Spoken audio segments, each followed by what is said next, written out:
We are live. Madam Mayor, it is 4:45 and we are live.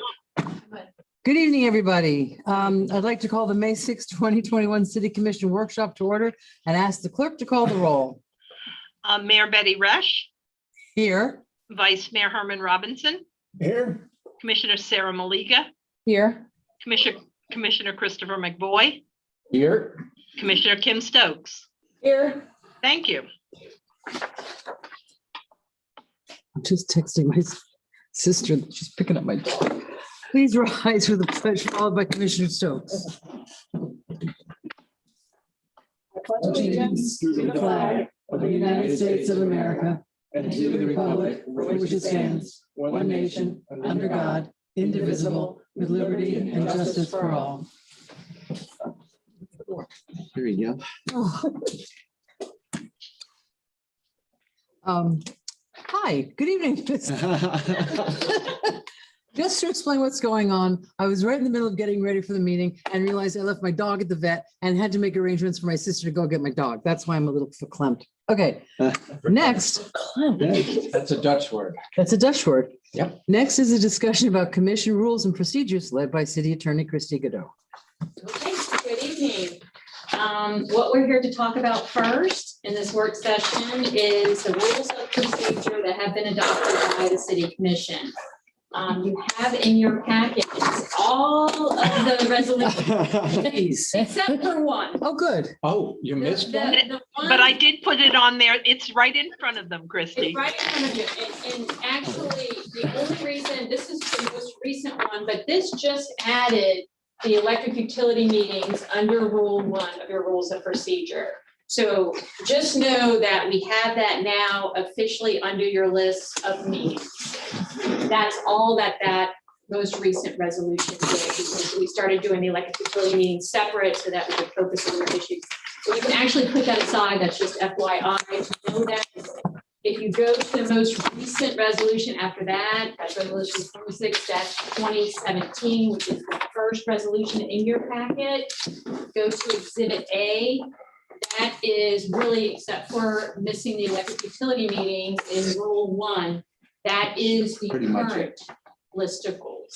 So it includes all the others that we got. It's all It's, yeah. so cumulative. Everything behind Resolution 26-2017 is the history. Okay. of how we got to I'm where so we're glad to hear that. Because I kept reading going, this is just like the other one. Right, right. But we wanted to make sure you had the whole history, No, the whole that's fine. background, so you can see how they kind of evolved. Now, as you may know, I think in 2019, we tried to do perhaps an amendment to clarify some issues that did not move forward, that was not adopted. So this is. That won't be on the quiz. That will not. Right. Right.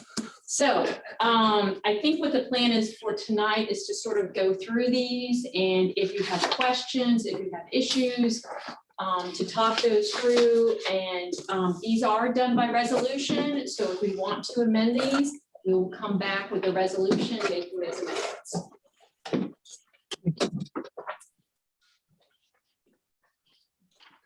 Already? What a surprise. Lord. Taking his light away. Early bird. We're taking away your light. That's all I Just have. take the batteries out. Quickly. Something. Well, all I Succinctly. want to say is I have a file here I found in my computer that even, or maybe it is after I was elected. Anyhow, it's very early. It's in March with some suggestions for things for how we do commission agendas. So I thought at your leisure, I would be happy to share them. And okay, we don't know what they are or who they're from, or From me. you made I notes. wrote them down. These are things that occurred to me at the time. And since I forget a lot of stuff, I thought, Well, maybe we should like go through the, I don't know where they fit Well, then in, let's- but it is let's- part of our procedure. let's go through, let's let Christy lead the meeting. And then as we come. That's why they put me on this side. Spark your memory, we'll talk about them. They're not my memories. There's specific things that I think we ought to Well, talk that about. when they come up, we can do it. Start taking ginkgo for that. Just saying. And maybe once we We're gonna get let through Christy all lead the this, meeting. look at your list, and if there's something we Yeah, didn't touch I on, missed it, you know. That's what she said. cover it at the end. How about that? Oh, my I Went don't to law mind being school. last. And you're leaving all this fun. I want to go sit out in the audience and watch. They're having more fun at home drinking a beer doing this. All right, so rule number one. Oh, we're really starting at the really beginning. Sets for schedule of meetings. Now, the one issue that came up the other night, and why we're here at 4:30, is regular meetings are scheduled for 6 PM. And that's per these rules. It's nowhere else in the code or charter. So if you care to change that time frame, up to you. So I'm just going to point out some issues that are in rule one to take note of. An issue that came up frequently in the last couple of years is under rule 3. And that is that if there's something that will foreseeably take more than 30 minutes for this commission to discuss, it really is supposed to go to a work session before you take official action. The idea being that if it's going to take more than 30 minutes for us to discuss in a regular meeting, it probably should be a workshop where you can really focus on it, try to narrow that discussion, bring it back at a regular meeting where you have a bunch of other agenda items and you can streamline that discussion. That's an issue that came up a lot.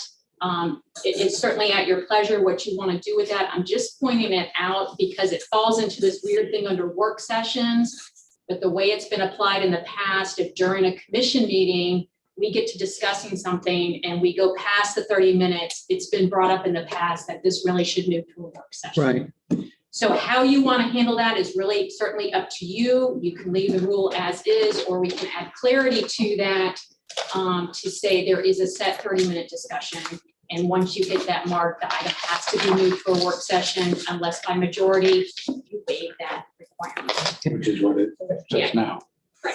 So I just want to point that out. I'm trying to go through the issues that I've seen come up in the past to make sure that we sort of cover all the issues, because a lot of this stuff is pretty straightforward Right. and mundane. So if we're talking about something and it gets to be, so the way it is now, we either finish it up or we have, we say, let's have a workshop on it. We have a choice. Exactly. It's sort of like Commissioner Maliga brought up the other night. Exactly. We get to 10 o'clock.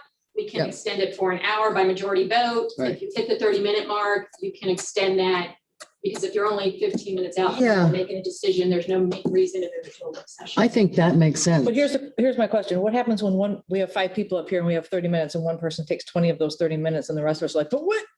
We take away his light. Or her, Okay, there. Oh, no.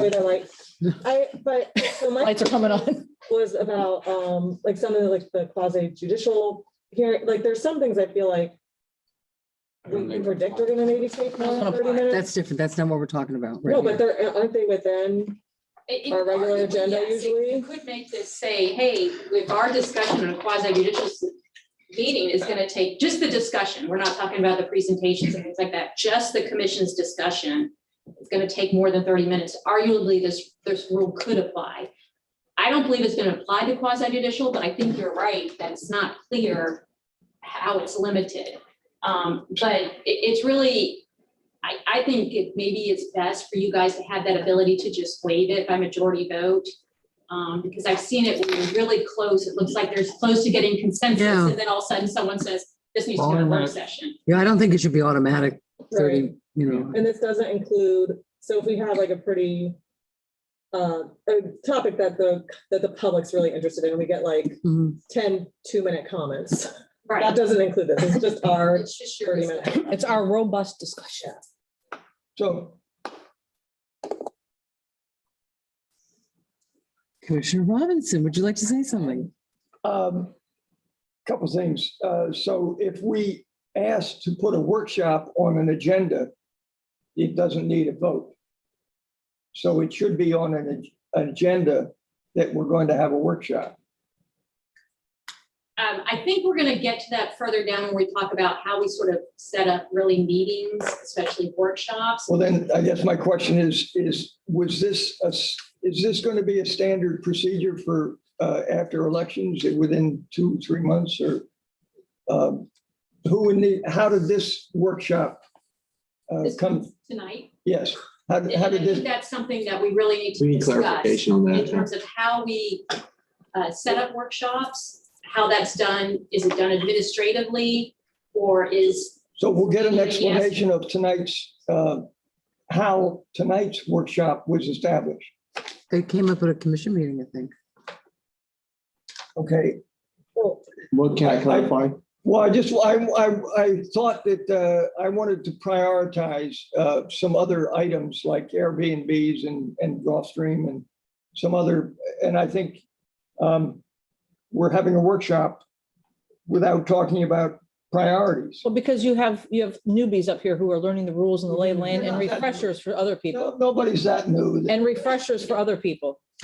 Well, We and may need decisions to them. make. Maybe we want to change the way a few things are working moving forward.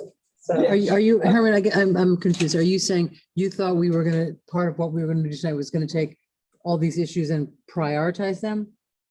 Well, we obviously prioritized the procedures ahead of items that have been mentioned and I believe should have been prioritized over discussion and a work session over how we're going to talk about it. Well, because we need to know the rules and the way the meetings are supposed to proceed before we can just have discussions about and make those decisions. Yeah, I mean, it's just procedural tonight. Tonight, Herman, we get to decide how much input we get to have or who gets to decide this. So then I think having this first will help us manage all the workshops to come down through the pipe later, rather than having 4 workshops and be like, well, how did this happen? Yes, procedure is important. So my question was, if we add, and apparently one of the rules is you don't need a vote to put something, you're entitled to put something on the agenda. We will get to that. That's. She's on rule 1 That still. one. You can answer it now, or we can, We're going through Right, it. and we will get to that. I Okay. promise you. That was something the manager and I talked about, that we want to really get clear direction on how you want us to administratively set up things like work sessions. and Because agenda. we've just been kind of doing it on the fly, based on the needs we see, Mhm. the emphasis we see, and so we'll get to that. Okay. So, She feels like it's. So rule number So rule number Again, 3, rule 1. I'm leading this meeting. Rule 1 sub 3, yes. right? oh, wait, It seems, let me finish, please, Mr. McFoy. I'm trying to figure out your. You keep talking. It seems that we are okay with the way it is, that we're going to leave it, that we can vote to, okay, so we've covered that. Thank you very much. Yes. Moving right Moving along. on. Now, I do want to point out at the very end of rule 1, it talks, and it's, what it basically says is everything in rule 1, except for what we just discussed, that you can waive by majority vote, you can't. And that's at the very end of rule 1. Just know that what's in rule 1 is pretty much written in stone, and you can't just have a meeting waive it. Well, At the It's some top of tricky the language. well, but this is funny because I'm looking and we're skipping ahead because I want to talk about sub 4.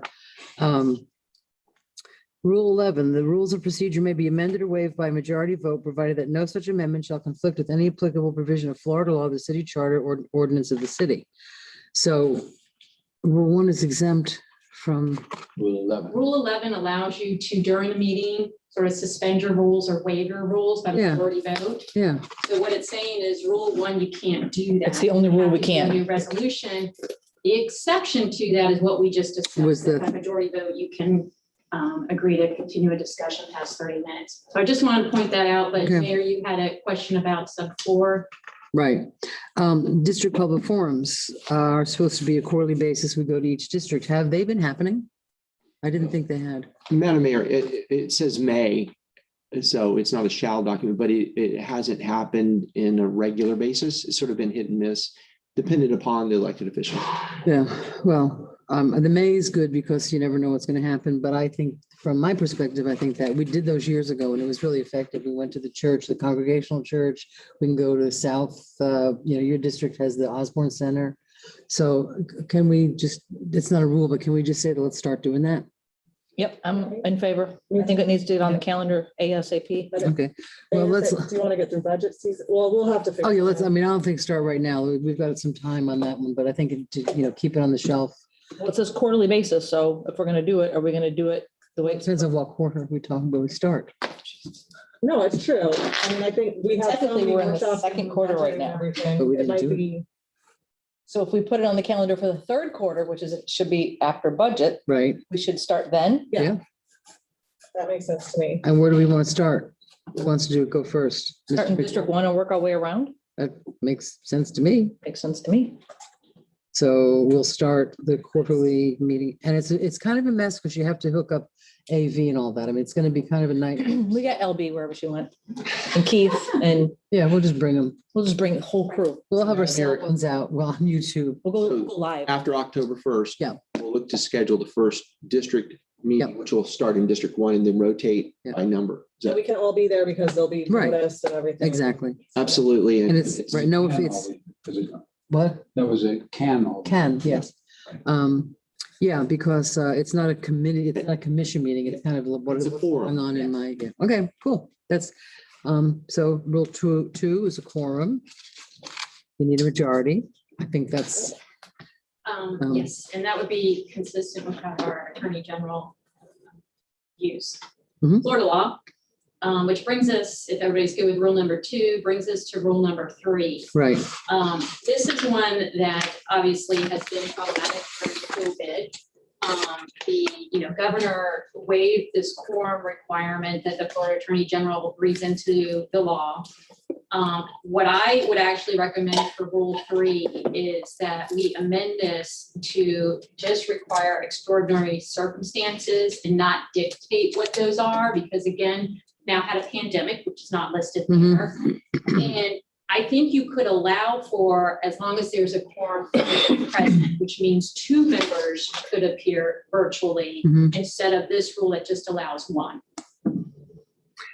Do we have the capability technically to have 2 people zooming in? Yes. Yes, ma'am. Okay, because I was thinking, that's one of my notes that I have here, Zoom, now with Zoom, it's much easier than it used to be. Yes, absolutely.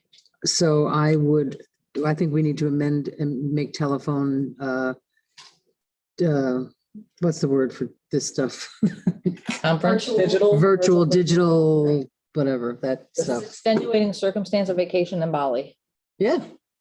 Listen, if we can appear by, I'm fine with that. No, I'm because- just being serious. Yeah, no, because, I mean, if we're taking out this verbiage, which I'm all in favor of, because if you have a child that's sick at home and it doesn't fall around 1, 2, or 3, and you need to be home with a sick kid, Mhm. but you can still call in now that we have this Zoom world. I think so. Why not, right? And I A think, week-long vacation, you have to choose between a vacation and missing a really important meeting or Right. getting good input. You can do I don't- both. It doesn't make any sense. bring your laptop and Yeah. appear. And it If you wanna also, Get up at 6 in the morning or whatever the time difference is over there. I think it should say physically absent. Okay.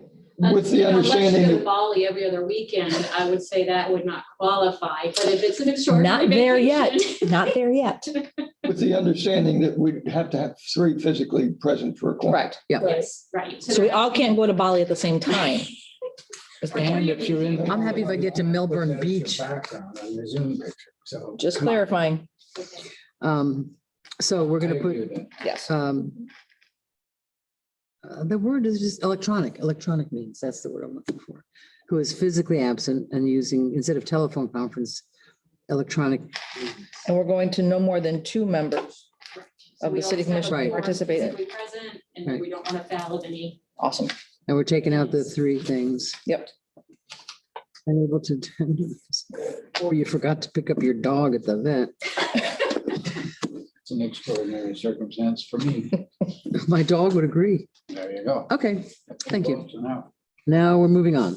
To rule number 4, this one is pretty straightforward, and unless you guys have any questions or concerns on that one, it's pretty consistent with what you see for most municipalities and Robert's Rules of Order.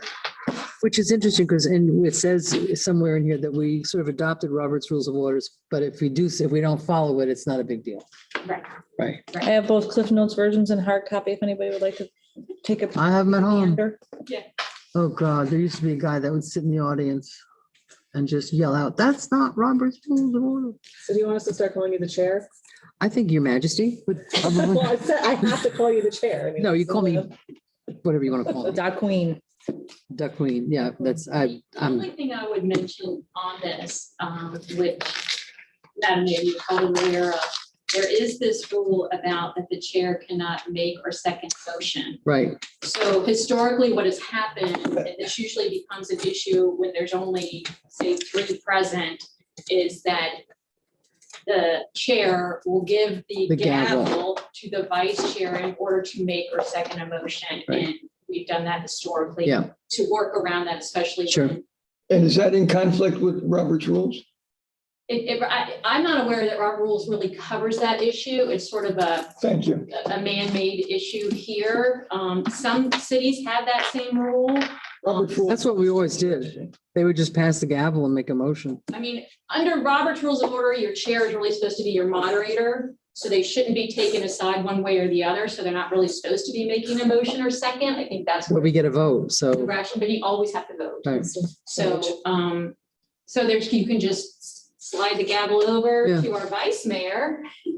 And Easier said than done with these dividers. I just Throw it point that out. Do we think we need to put that in there? I don't think so. It's no, okay. Not a problem. Right.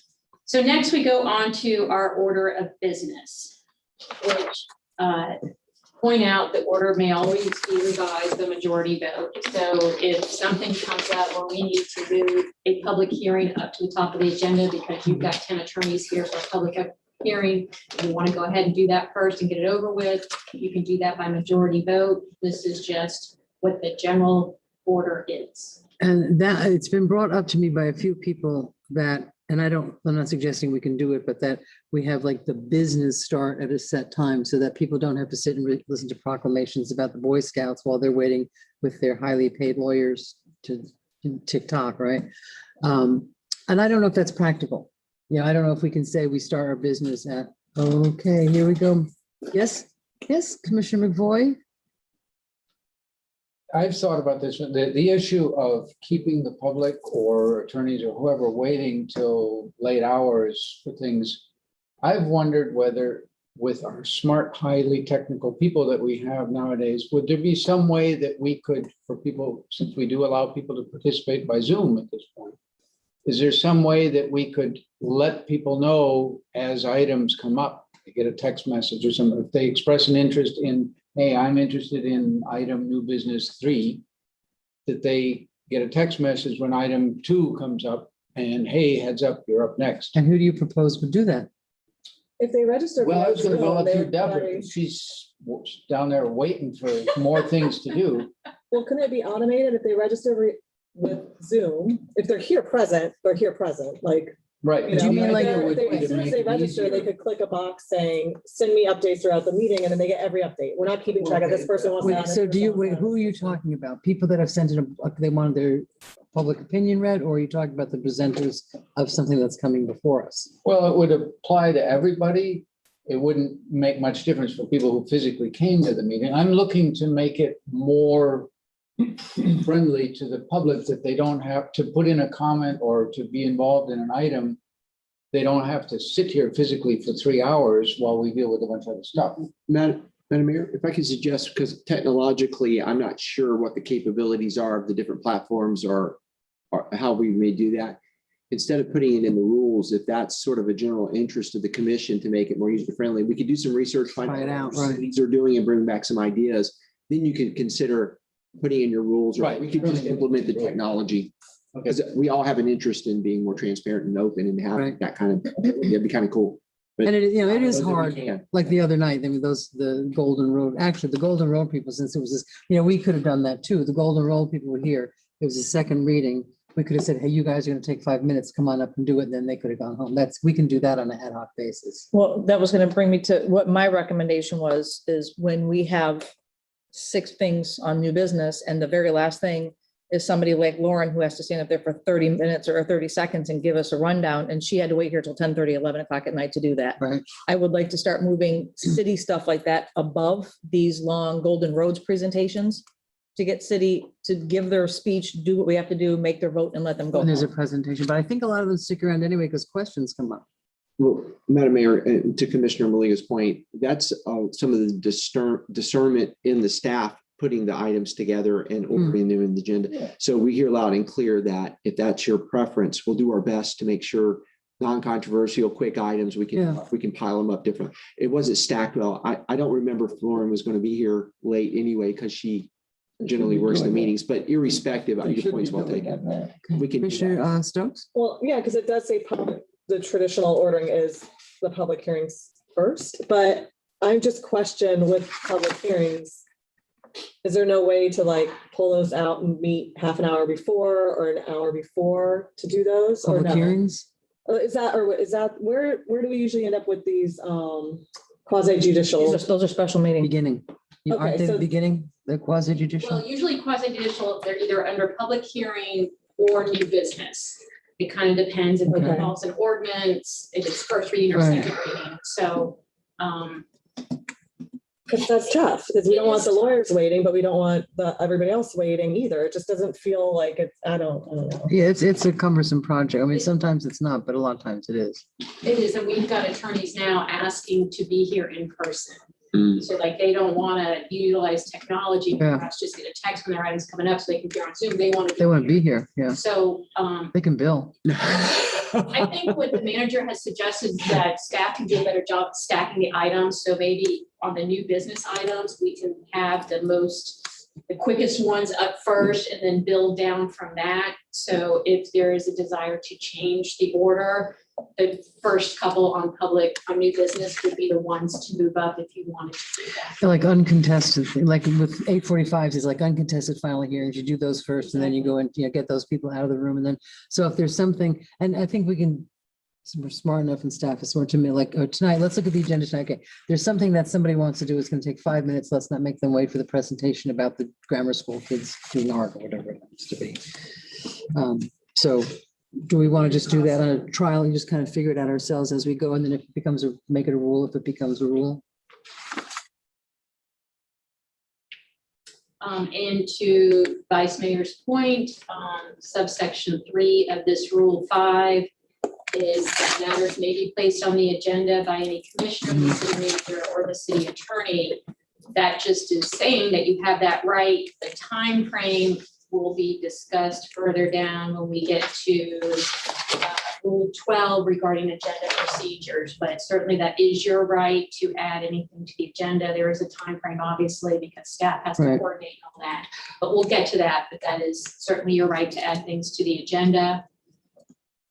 I would, Madam Mayor, mention one thing that has come up lately, actually for a lot of cities, is proclamations. Mhm. I think cities, certainly during COVID, saw a lot of requests for proclamations, but nobody was physically there to receive them. Right, And as you know, we like to put in a lot of whereas clauses. Right. So sometimes just reading it can take a lot of time. And if you've got 5 to 8. well, I signed a bunch that we didn't read out loud the other day. So I think we sort of started the process of if nobody was going to be there to Mhm. receive it, we would then put it on consent. Mhm. But if someone's going to be physically there to receive Yeah. it, we will then go through the Sure, ceremony. Ceremony, Reading yeah. it, thank you. And doing that. So if you want to stick with that, staff will, we don't have to put in the rules, we'll just continue. yeah, I that's worked, I think. If no one's here to, if no one from the group that you're honoring, like last night, it was the group, then nobody was here. It's like I was reading to people that had no interest in what I was talking about. Exercise. They were minutes. Yeah, the Falun, that one, Did you say thong? Falun. What'd you think I said? I thought you said thong. I'm like, what? Yes, sir. Um, I'm kind of start keeping score, make a boy. Well, I'll help them out. And on Rule 5, Item 3, or whatever one calls it, matters may be placed on the agenda.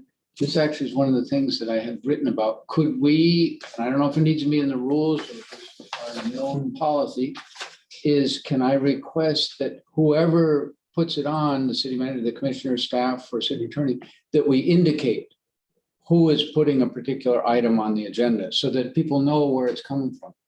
I've found in the past that sometimes Who's the was people, helpful. the public? You want the public to know who put it on there?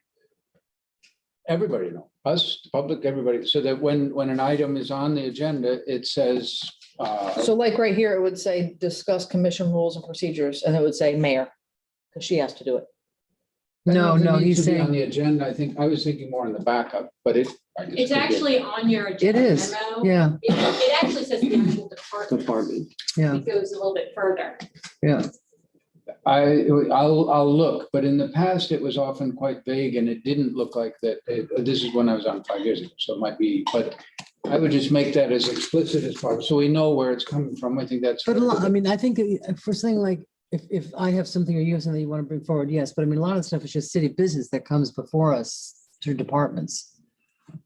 Like, we can assume somebody from staff put it I on. mean, that's there. pretty obvious. It's from the So water if department. it's from one of us, do you want Is that that? what you're talking about when somebody, If we're not on there. I would just make it a habit of wherever it's coming from so that you know, and my next item with it was put the name, title, phone number of that person so that if the public sees an item and they say, well, where the heck did this come from? Oh, that came from Brian Shields in the water department, and here's his contact. So if we have a question, we can call him up. I guess Don't that's know not that. met with approval. I don't think that we want our staff to be getting fielding phone calls from the public directly. I think that if, I mean, the staff is busy enough, and if they have, I mean, you see, How about commissioners? we had what? But how about commissioners? Well, no, that's different. We're talking about, he's talking about, what? I thought he wanted, Commissioner McBoyd wanted, if it's brought up by a commissioner, it should be stated so. That's fine. Okay. That's fine, but he's saying, So if it's you know, from the the body, who on the department body should- is asking for it? Okay, fine, if you prefer not to have Right. staff, that's fine. Maybe it's helpful for me. Okay, so I mean, if I'm bringing, like, there's a couple of things I'm gonna be bringing up soon. Okay, requested by Mayor Resch. I don't have a problem with that. But I think general city business is general city business. okay, fine. Is, Maliga, I see, No, I have nothing. but I see a light on next door. Yeah, I just had a question about proclamations and things like that. So who's vetting all of that stuff? I mean, it doesn't seem like anything controversial, anything weird slips through, but it's just that I'm like, oh, you're signing your name to it. We're all kind of agreeing, saying this is, you know. Madam Mayor, they come in from a variety. Yeah. We have our annual sort of seasonal shift of Right. proclamations that come through from events that we have histories with. So those automatically find their way through the clerk's process. Sometimes a commissioner will bring something forward and say they want to bring it on, and generally hasn't been anything that's super controversial. And sometimes you might get something, and that could create a problem in the past. I think we've had one or two instances where a commissioner brought something forward that not all the commissioners liked, Mhm. and ending up on the consent agenda. But that's I don't know how to address that. That could be pulled from the consent agenda It then. could be pulled and then debated, and that has happened in the past. So it kind of gets caught at the commission level. But we rely on y'all's discretion before sending one forward. Yeah. to think For about. example, I just got a request today from the Bangladesh community. Broward County did May 13th, and I'm not going to say, or it's the end of Ramadan. And so it talks about Ramadan and cleansing and stuff like that. I mean, that seems fairly non-controversial. I mean, you have to be a little careful because it's a religion, but it's whereas Ramadan is the holiest month and Ramadan and last 20. I mean, I don't know if we want to do that stuff or not. I sent it to the city clerk. It'll be on the agenda then, probably, Yeah. like Public Works Week. It just sort of they process through. Though if you do it that way, there is always that opportunity for someone to take advantage of it while you're letting everybody else. Well, I know that's the problem. That's I think why you're bringing it up. The American Satanist, Right. we got into a lot of conflict I- here over the prayer issue Okay. because we don't. Um, You remember them? Oh, I remember. I remember watching it. Well, and also, Well, I mean, this one, it talks about, let me just, while we're talking about this stuff, it may have been challenging to experience Ramadan without all the customary gatherings and formalities. The holy month was still full of reflection, compassion, unity nonetheless, and the acts of kindness and selflessness shown by the Muslim community continue to bring hope to us all. I mean, is that something that's fine? That's okay? Okay. So I asked, but I'm sending them a text saying, please give us, because May 13th, and that's my question to the clerk was, do we have time to get it on this agenda? And I guess the answer is yes, Madam Clerk? The 18th. I put it on the 18th. Okay, oh, okay. So it's a week late, but they didn't give us much. notice. Sylvina has a list of dates and what date that meeting, if you want something on this, The it has to deadlines. be in by that date. Yeah, yeah. It's hung up in her office. Right, no, I'm aware of that. I didn't know if anybody. And this everybody just else- came in this morning. We try to be as accommodating as possible, but it's, giving your meeting schedule is the determining factor. What rule did we leave off on? Where's We are five? still on rule 5, order of business. Didn't even notice. The only other thing I would mention, under rule 5 is presentations. We try to, in the past, limit these to 10 minutes. Obviously, it's at the discretion of the chair. If you want to extend that time frame, but obviously, like the other night, you have a presentation that runs over 10 minutes, everything thereafter, it gets substantially delayed. Mhm. So our city clerk does have the timer that goes off. I've recommended she get a blowhorn because I can't hear. An air horn. Exactly. But if we can continue to do that and then the clerk can chime in, hey, it's been 10 minutes, just as a reminder.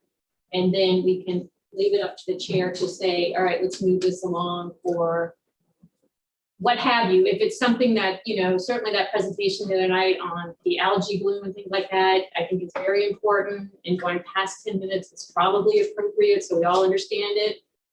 But absolutely your discretion, and that's how we've always done it in the past. Do you want to have a vote at the end of 10 minutes to see if we want to extend it? No, I would just like to say that presentations, when you have to listen, me personally, when you have to listen to 2 and 3 and 4 of them, and you have a very It's a long night lot. ahead of Oh, I you. get it. I'm all for 10 minutes cap. That's why it's a quick presentation. And I mean, yes, it's all important and I understand and agree with you, but you can't tell the algae bloom guy that he gets more than 10 minutes. And then the next person who comes Yeah, up that's fine. say, oh, well, you only get 10. And it's, Then and I don't disagree. now we'll look like we're picking and choosing. Yeah, I don't disagree. I think sometimes for certain things, if there's a way to, a presentation sometimes is more important than 10 minutes, I but I think but again, we can't, We have a lot of work Lot ahead of us. What added on too wasn't necessarily Ronaldo, our water keeper. He did go over, but we also had a lot of discussion about the DOT presentation. Oh, yeah. I know that we don't, so is that typical to have a lot of discussion around these It really presentations? depends on the Very. presentation. It Yeah. can spur a lot of discussion. Yeah. but the discussion doesn't go against the 10 minutes. It's Right. just their Their presentation. presentation part needs to be 10 minutes. Right. Yeah. I do think like a minute extra here or there for something important isn't gonna but Yeah, and we were asking them questions too. I mean, if we start asking them questions and it says in here, questions from the commission don't count against the guy's time. And I mean, I think it's nice to be like, are you, how much longer do you have? Right? And if he's like, I'm halfway through. Well, all Well, right, like, if he's like, I get, 2 more minutes. I Right. think it's worth just. But at the same time, where we have the questions, I think that we need to limit Their answers. we'll limit the questions and how many questions and how we get one question answered. Don't let that be the lead into 6 more Right. questions from the commission, like 1 or 2 questions per person and let's move on. We're not making any decisions on these presentations. And if we have more questions, we can always reach out to the presenter individually for those questions because we have their contact information. And bring it back as an agenda. If there's something that we're interested in, bring it Right. back as an agenda item. Commissioner Stokes? Oh, Well, I have a Commissioner different Rollins. item I want to talk about. So if you're still on this one. There's no bite at the apple in any new rules, is there? How many bites of the apples you get? Yeah, That's down in your, I think your rules for debate, rule 6. okay. Where we're going to talk about bites of the apple. Okay. But I don't know that there's any change to the order of business. I just wanted to bring that up on presentations, that trying to perhaps keep to the 10 minutes, allowing for some change, knowing that Commissioner Malega will be pulling her hair out over here. But I know that the Patience is a clerk does good virtue, job ma'am. And I have trying patience. to tell the presenters it's 10 minutes. It's- right, we need- 10 yeah. minutes, please keep it to 10 minutes. Can we get a clock? But I mean, I feel like a lot Okay, of we- places, like when you're talking and stuff, it's nice to I've had a see, clock like, there. I've spent, even like someone who's talking for 3 minutes, 2 minutes, We used to anybody. have a time clock. I can see, so they can see, The clerk has I a timer. think this. No, but we used to have one. Into that. Didn't you look into a timer? Deb, She uses a timer. We did look into a timer, and then somebody brought the little lights, and there was going to be an entire system set up, but it was a little costly. So we've just used these small little timers, and I try to keep track of it. But sometimes either you can't hear me or the person speaking can't hear me, so I use a stronger timer. What if we flicker the lights like when the bar's closing? I just do feel like it's like nice for them to have some notice, like if you, like Don Rosenshine, unfortunately, he had 6 pages, and when we're like, wrap it up, he's, he knows, okay, what's the most important thing I need to get out there? So if our water keeper has a 10-minute presentation, he might not be internally, So maybe- I'm at 8 minutes. And if there's something here that he can glance at, he can kind of gauge his pacing. And I just think it's a respectful thing to do. And I don't think it has to be super complicated, just something that ticks a stopwatch that just ticks down. Like, We actually could probably get our IT people to put the timer right on the TV screens. I'll speak with someone about it. Now that would be good. yeah, I think that would be helpful. Just one question on Rule 5.6. Item 6. Last, what do we call these things when they're not the rule number, but the little Sub, sub? Rule 6, sub 3. Rule 5, sub 6. Matters may be placed. Can commissioners make presentations? I don't see why not. Guy to ask. Yeah, really, not you. You can't. Everybody except from District 2. And they get 3 minutes from District 2. Yeah. 10 minutes. I don't know. You get 2 minutes for every district member that we have, so we get 8. I don't know if the issues ever come up, but you can certainly add items to the agenda. Yeah. Typically, it's done as a discussion item. Because, and we'll get to that, the typical plan is if you have an idea, put it on the agenda as a discussion item. So then you can talk, obviously, to your fellow commissioners about your idea and your plan and determine if there's consensus. So then you can give direction to staff to pursue that. And especially if it involves legal issues, that way we get the direction to now go ahead and spend the city's money to research an issue, as opposed to commissioners coming to the city attorney one-on-one and saying, I need you to research this, that, and the other. Same thing for in-house staff. They're not running in 5 different directions. So you have your discussion, you give consensus, we want staff to come back with this item on the next agenda, and we're off and running. So I don't know that you would have to make a presentation. I think you certainly could, but usually it falls It would under a be- discussion. Okay, so submit an item for discussion, and it might include 14 rules. a limited time presentation. Usually that's how we would do it. If you got your item on the agenda, the commissioner who put it on the agenda would say, I brought this up because I want to pursue X, Y, or Z. Everybody discusses it, and then if there's consensus, it moves forward. Okay, thank you for that clarification. And going back for just a second to Rule 5.1, sub 6 and 7, a couple of people have suggested that we have the public comments before the liaison report. So if something comes up, we can address it. But we've been a little more lenient with that. And if somebody comes up with a 3-minute or a 2-minute, this is my issue, we've been talking to them a little bit. And I think that's been appreciated. We don't want to get too crazy with it, and we don't do it with everybody. But I think, the times that we've done it. Why are you laughing, Commissioner Robinson? I appreciate, it's been appreciated, but it can go, All right, so we have, some discretion. 5 people want to respond to, and then that person wants to respond. Yeah. There's a trade-off between efficiency and public Yeah, engagement. Yeah, and I think that some public engagements that we maybe keep it, one question. Do we have to have a lot of rules, or we just use our common sense and go, let's go home Well, now? but I think that the rules are what are going to help not keep us here till midnight on a regular basis. Yeah, but I mean, if somebody comes up and says, I have an issue, and this is the only place where we can all talk with people about what's going on. And if somebody comes up with an issue, most of the time we say, thank you very much, have a seat. But if something comes up that is actually an issue that one of us feels needs a little investigating, I guess we have a choice of call me tomorrow, Mr. Citizen, and we'll talk about Or it. direct staff to, can we look into this and get back in touch with this? And limited. We have that. What? And limited to that, either the mayor would direct staff or all the commissioners would, yeah, I don't know. It's a slippery slope, It is.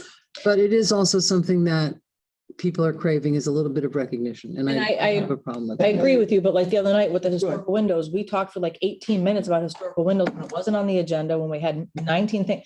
And yes, it's important, but it's only important to the people who it's important to, and it wasn't on the agenda. So if they really wanted to hear about it, that's why I said, can we move that into a workshop? Because there are. And we're going to do that, but I think, that happens to be something that's coming up all the I really time. appreciated it because I know that we've Yeah. all individually been approached by this. And Right. I'm like, I don't know how to even get the ball rolling. And Right. like with the HRPV seems to have its own set of rules. And then William Waters and like, I don't, and so I don't, if the five of us It can was. say, or a majority of us can say, this is something that's really important to us. Let's get on it. We could probably just try to do it a little more quickly, but I think not saying, oh, let's all leave this meeting, not knowing who cares, knows anything about what. Yeah, And then we all have to like, I found it go helpful. around and figure out what to do. I found it helpful. And I think let's, if we can just, do what we've been doing and see if it gets abused. And if it's something that we need to curtail. What? Her watch just went off. I go, speaking of timer, Kim Stokes' watch just went off, like she was timing us. And to look at the big picture of small problems. Right, I mean, this is a citywide problem. It's not just they didn't pick up the garbage at my Bigger house. problem than the one window issue. So, well, I'm sorry, I didn't hear you. HRPB is a bigger, Right. bigger problem than just one person's window. issue. Exactly, right. We need to address. When Ms. Fisher came up about A Street, we didn't get into a conversation. We said, thank you very much. We'll send it on. No, So, but I did reach out to Jamie Brown and followed up on it. oh, So, thank you. That's a good, and he probably didn't need that because he's sitting there listening. but I wanted to know that we, Yeah. again, heard her. Yeah. And acknowledged. Absolutely. Okay, I had a quick question about Sure. Rule 5, Sub 5, and it's just a matter of staff or whoever, if we could, if there's our agenda items, if they could look at them ahead of time and maybe label, like if it's the golf course, like, okay, this is District 3, if it's something, like, because this seems like something I don't know, maybe you all were aware of it. It wasn't something I was thinking about, who should be able to express their views first. yeah, but you'd know, I mean, that's fine. It's the way it is. But I mean, if you see the agenda item and it involves the whole city, it's different. But if it's something specifically about your district, Right, but you're the one calling on everybody, so I might know that it's my district, but then, I'll pay more attention. okay. And tell, say, this is my district. So, yeah, that's fine. Okay, Right, so Rule 6. I just want to point out that most recent change where we limited to 2 minutes, that's for new business. The public participation on non-agenda items and consent items, we made 3 minutes because you're possibly speaking about multiple items on the consent agenda or some other topic. So we made that time frame a little bit larger, recognizing that if it's a big consent agenda, they may have several items they want to comment on. So that's why that time frame's longer than the new business items, if you're wondering why we made that distinction. so even if it says public participation of non-agenda items, if it's on the consent agenda, they can, and it's been pulled from the consent agenda. That's how we've always done it, and it probably needs to be clarified, and I'll mark that. Yeah, But if you look up in Rule 5 in the order of business, the top of that page, we do lump And those consent things agenda, together. right. And that's how. yeah, that's we do it. fine. But I'll make that clarification. Okay, To come back to you, that includes consent, but that's why that time frame's longer. that makes sense. The county got sued over that issue. But they won because they showed that they provided more time for consent agenda, and so we kind of followed suit. with Okay. that. This gets into, I think, also Vice Mayor's comment about bites at the apple. Mhm. The way this has been sort of structured, and it is consistent with our rules of order. Once you pass the motion, and there's a motion on the table, everybody gets one bite at the apple. I turned it off. I turned it off. I told you. I did. Sorry. What then happens in a good, robust conversation on the motion on the table is someone who won a second bite at the apple, and that may be based on the position that you heard at the first round. Yeah. The way it's supposed to happen is if the chair says, give some a second bite at the apple, everybody gets a second bite at the apple unless they waive their right to an apple bite. Is this legal jargon? Yes, sort of- It's a term of art, yeah. Exactly.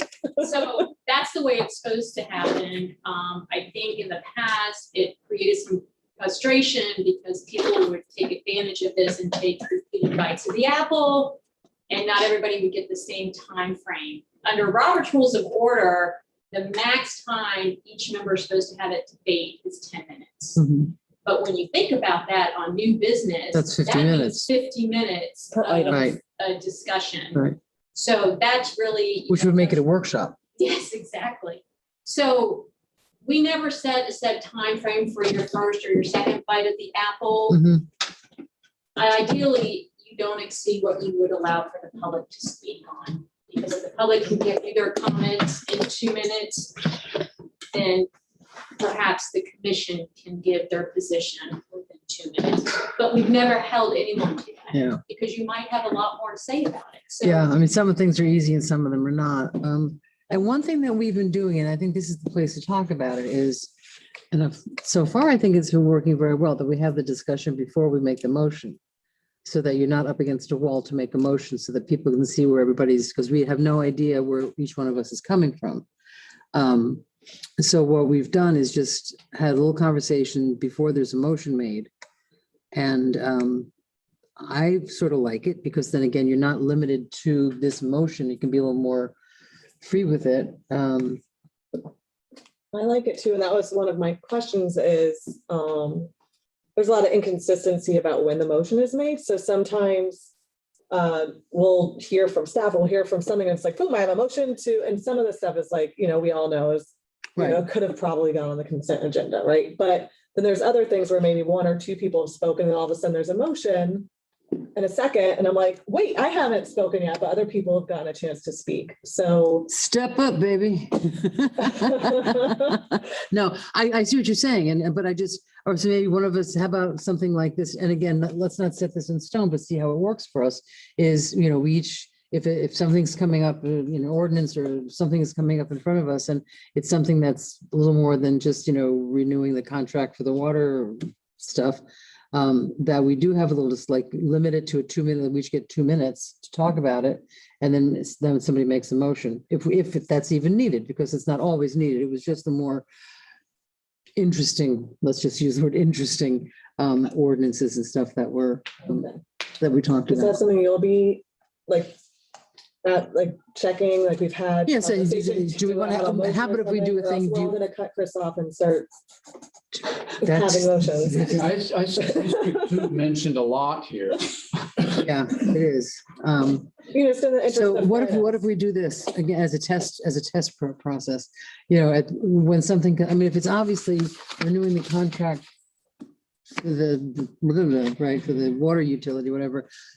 Unless there's a question, then that's a pretty simple thing. But if it's something a little more controversial, do you want me to ask ahead of time as things come up? Do we want to have a discussion prior to a motion and then have you decide whether we're going to do that?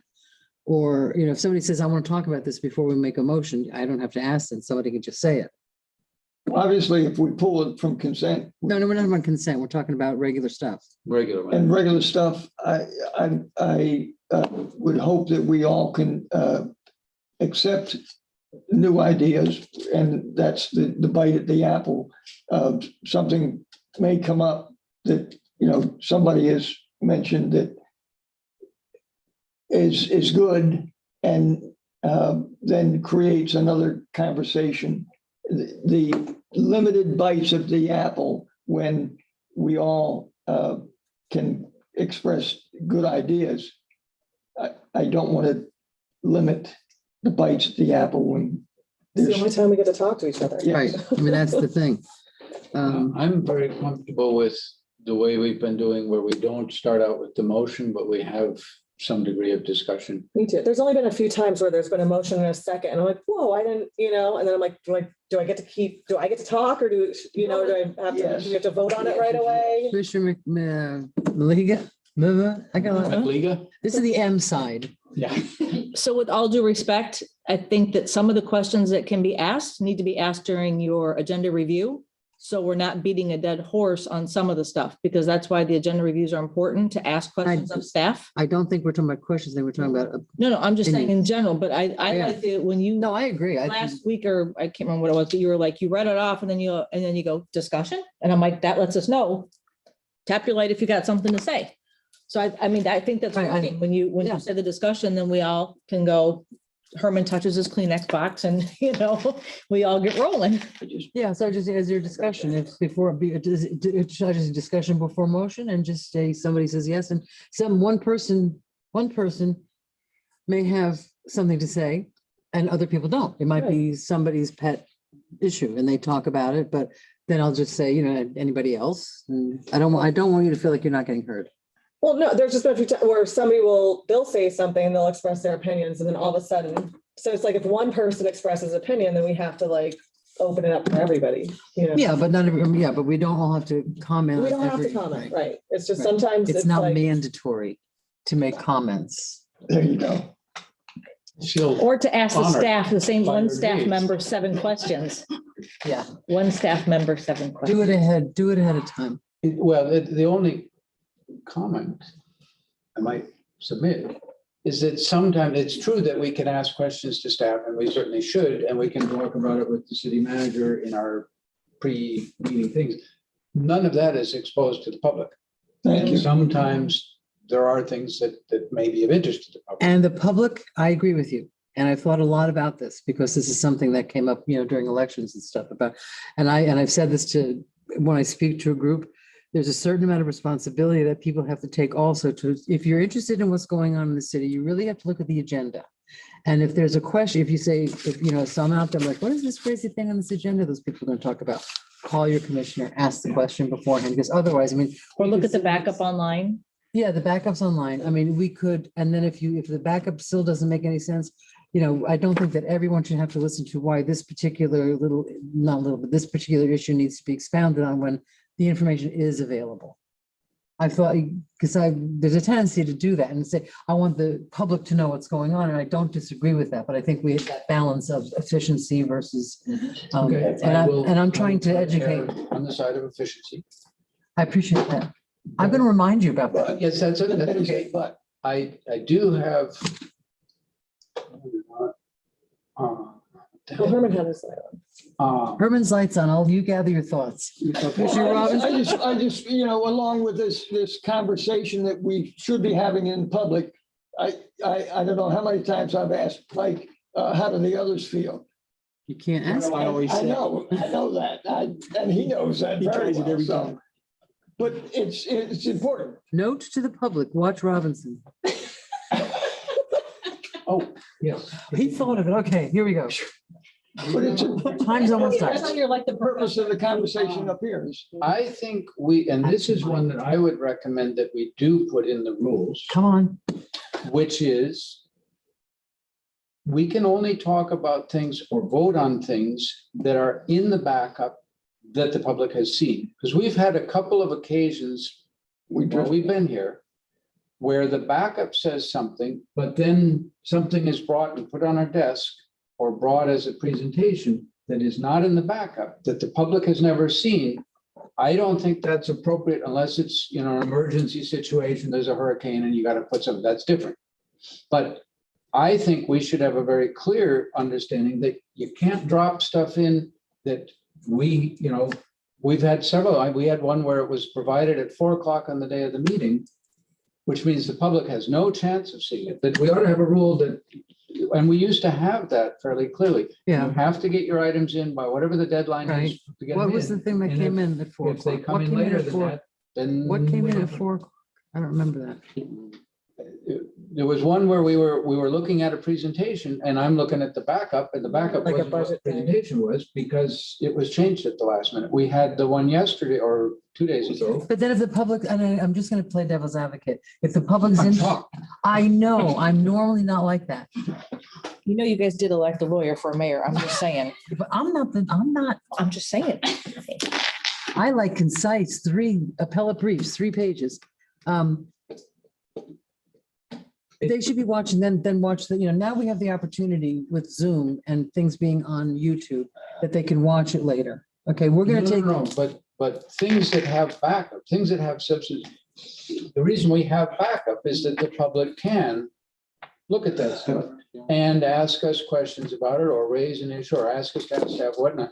I guess my reaction, I don't mean to cut you off, is the importance of what we're talking about. I mean, if it's something critical, I think Deb, our city clerk, has it. We do have, Madam Clerk, what is the deadline? If we want to get something on the agenda, 11, it's 11 days prior to the thing.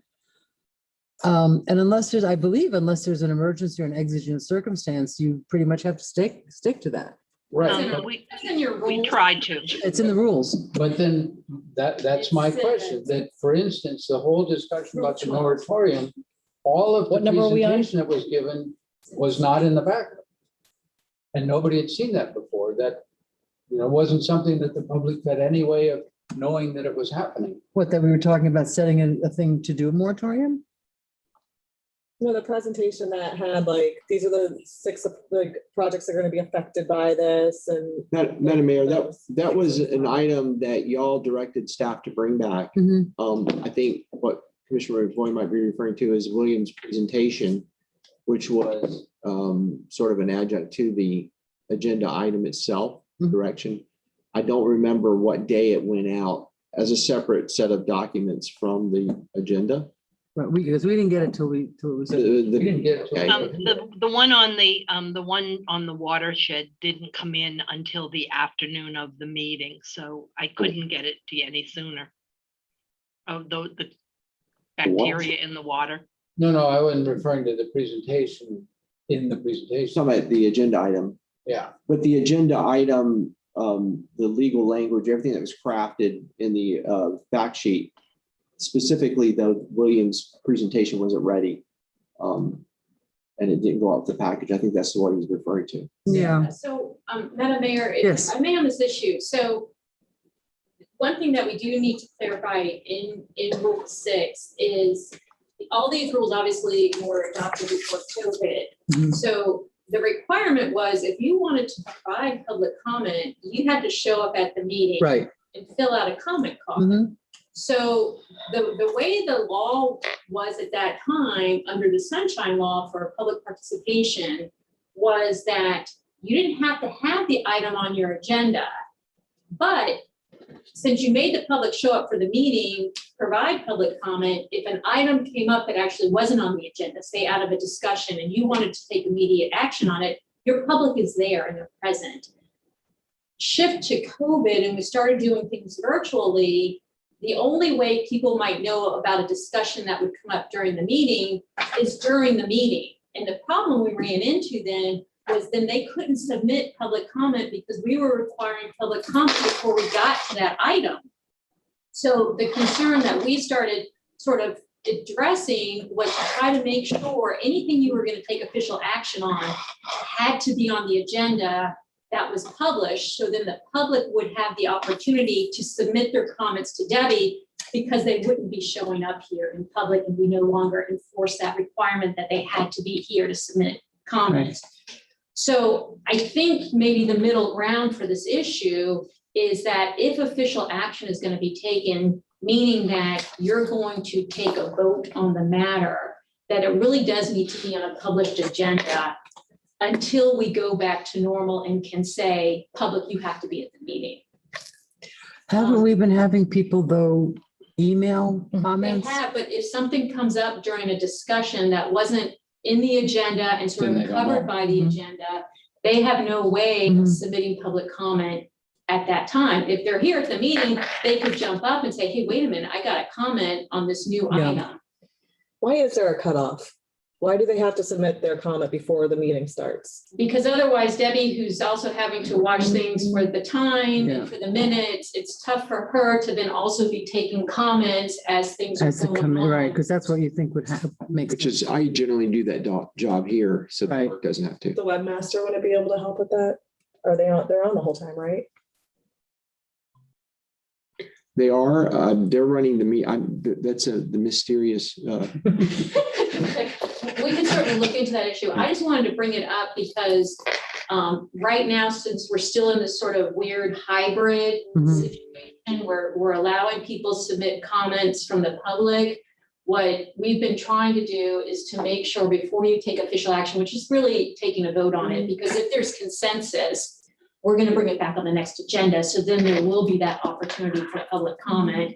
But if something comes up during the meeting, to not really take a vote or official action on it, if it's not appearing on the agenda anywhere, so nobody has that pre-meeting notice. I think Yeah, that's. that's, I think, I kind of think that's the way it had Right, been. right. So that's- You know, but if we had somebody that could take emails, that would be helpful. But we have a comment from Commissioner Malika. I was just gonna say, in that instance of which Commissioner McVoy was just referencing, do we make sure that that packet that we got in our hand then goes back to the website and gets updated for the backup, so people could then go back and look at it? It should. So that packet that example, we like- had from William Waters. Right. The next morning, did somebody upload that and put revised backup packet, so at least the public can see it? Madam Clerk, I want to confirm that with you. We can certainly do it, but what Christie is saying, that you have to have public comment before you take official action on it. So if we do it the next morning and action has been taken, we've already taken a vote. Christie, correct me if I'm wrong, but I'm not sure that that's going to work. Right.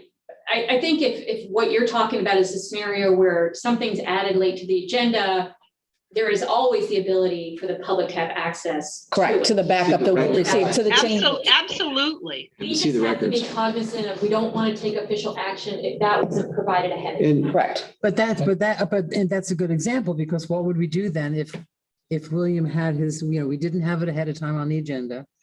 William came up with the packet, which was extremely helpful.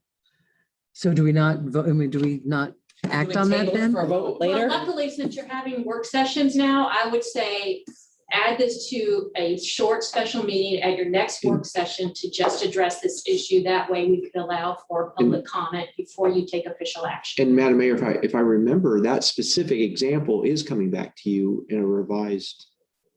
So working, They get Yeah, it is. direction on the resolution Right. for the The bonus. the bonus Yeah. program. If you look on the order of business under item It's coming 11, back it's again. unfinished Good. business. Not the resolution. Ultimately, the ordinance to revise the program will be. Right, there's an official action coming back. Yes. so it was unfinished business. So I'm just There's new asking, business. do we take that packet now that William showed us and make it accessible to the public, even though it's after the meeting? Because it technically is unfinished business, though we're coming back. I believe, Debbie, when you get those presentations late, you add those into the agenda online. No, actually, we just make sure that the commissioners get them. And you do a separate email? No?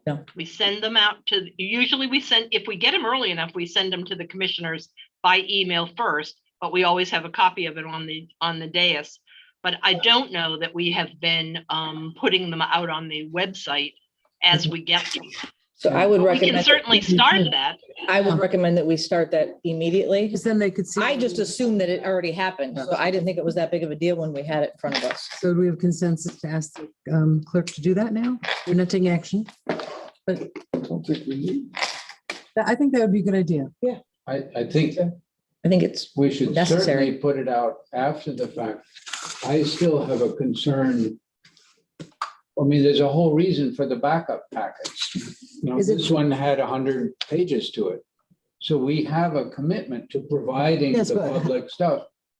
I have a big concern if at the last minute, something is added to basically to the packet that is very substantial to the discussion and the public's had no opportunity to see it. Like, did they? So If it's added to the packet, it is brought out there, but sometimes when someone makes a PowerPoint presentation, they don't have it finished. They have their backup material in the agenda, but Right. they're still working on their PowerPoint sometimes right up until the day of and an hour before. I'm very familiar with that, having finished some of mine in the car on the way to the meeting, but I feel like if there's enough information, like this is the agenda and the backup tells you what that item is about, there should be enough information for you to be interested in attending that meeting.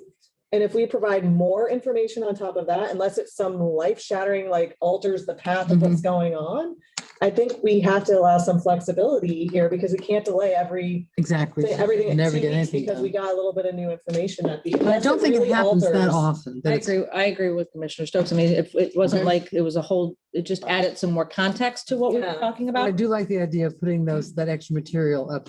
Like I said, I assumed that they already did. That's why I never. So Madam Mayor, what we're hearing is if the backup additional items or presentation material that clarifies or adds to the basics and doesn't alter Right. or take a different direction, Right. it could be allowable. And if that does occur, then we make sure it's amended to the package if it wasn't already, so that it is on the public record. And it's specifically stated that this was an added presentation, but it's kind of like the bonus material, the extra at the end of the CD, the DVD, Right. Yeah. Oh, extra tracks. But it can't alter or substantially change the Right. nature of how the agenda is written, the item itself. Is Exactly. that a better I think that's clarification? fair. yeah, like Commissioner Stokes said, like we've already got the basis in there. Yeah. It's just adding more nuts and berries, if you will, to the packet. Okay. Okay. All right. Moving right along.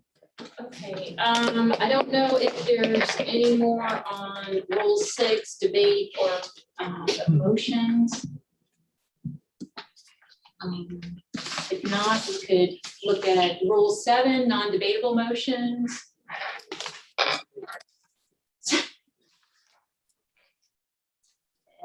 No comments, Tie then Rule rules. 6, reconsideration. Rule 8. Oh, I'm sorry. If only 4 people are here.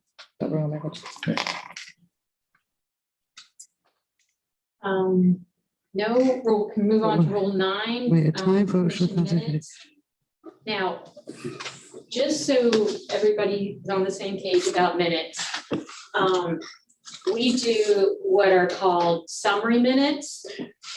So when you read them, if there's difference between action minutes and summary minutes. Action minutes are what Robert Rules of Order talks about, and your minutes are just limited to what action was taken, not what people said. We do a summary minute version where we, and it's really left up to the clerk's office, summarize what was said and then the action that was taken. Right. So unless you want to change that and go to action minutes, the summary, somewhat subjective, but that's what your minutes currently consist of. Any comments? We have both. We have action minutes and summary minutes. Well, Madam I Mayor, think it's useful the way they are. can we get rid of the word tapes?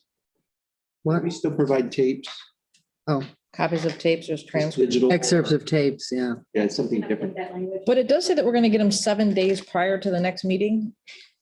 I've never gotten mine 7 days so maybe we should change that to 5, because it pretty much seems I think that I got mine That's today. when you get the packet. Yes, it should go out. It always goes out with the packet if So, it's going to be heard. so what would that be, 5 days then? It's Giving you usually more the time. Thursday before the Tuesday meeting. So it's Yeah. 5 days. So we need to change that Yeah. to 5 days.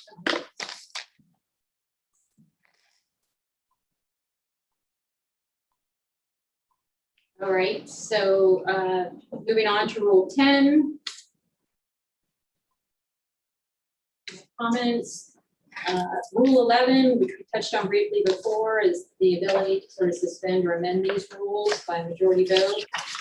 But not Rule 1?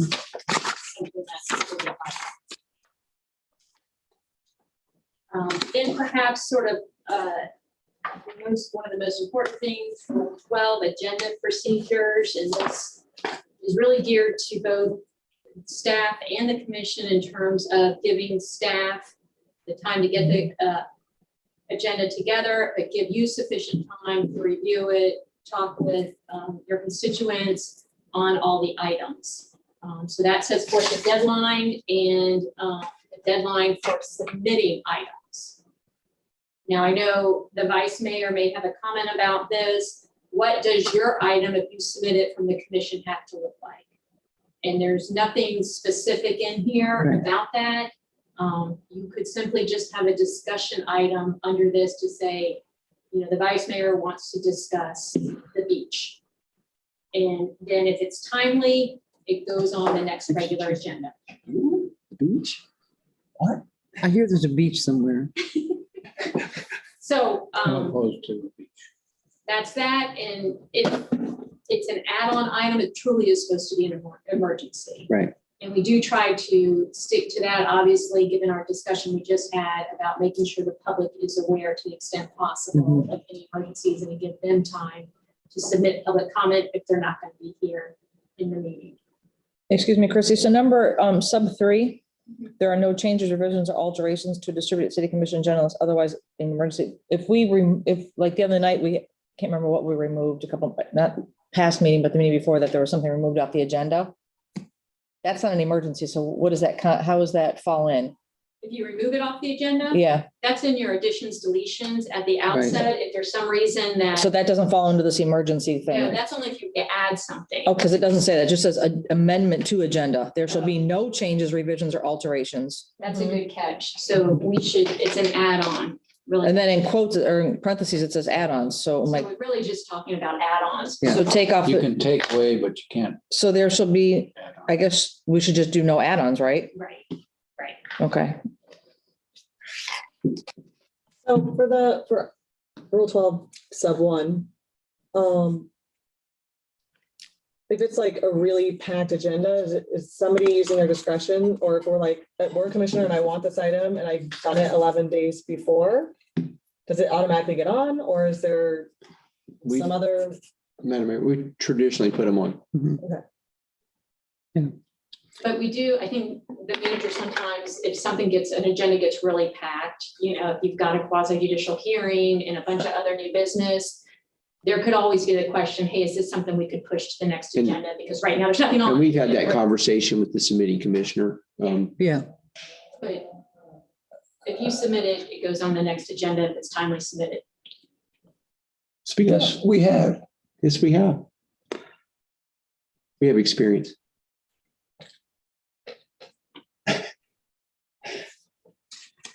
Any other questions under Rule 12? no, All right. we'll Rule just change that 13, language to add-on. Pretty Shall straightforward. not accept, 13 is an interesting one.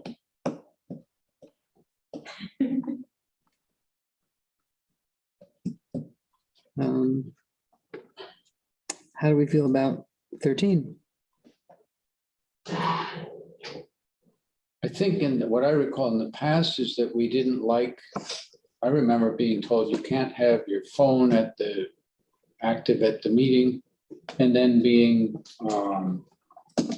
surprised to watch Miami-Dade County meetings, and I forget why I was watching, but seeing that they very clearly had communications, they even went out and got on the phone and came back. It apparently had a much looser idea of what was acceptable communication. I mean, I have, from time to time, please go pick up my dog.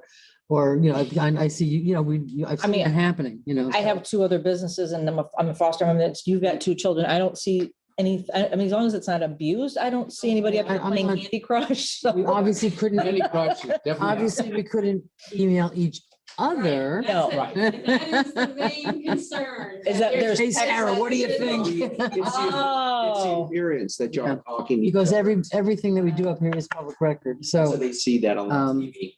Oh, I Right, hadn't so you thought don't about it. want wouldn't them be to- smart enough to- I didn't think about that at all. I'm just like, I have 2 businesses and I'm like, Well, yeah. I assumed that the restraint was you don't want the public communicating with you during the meeting, but Sometimes I it's don't know. helpful. I think that's okay. Yeah, I don't think that's necessarily bad. It didn't occur to me that. I it didn't might- think about I wasn't that smart enough aspect. to Oh, email yeah. you to get your dog. I mean, if I wrote you a note and passed it to you, that's public record.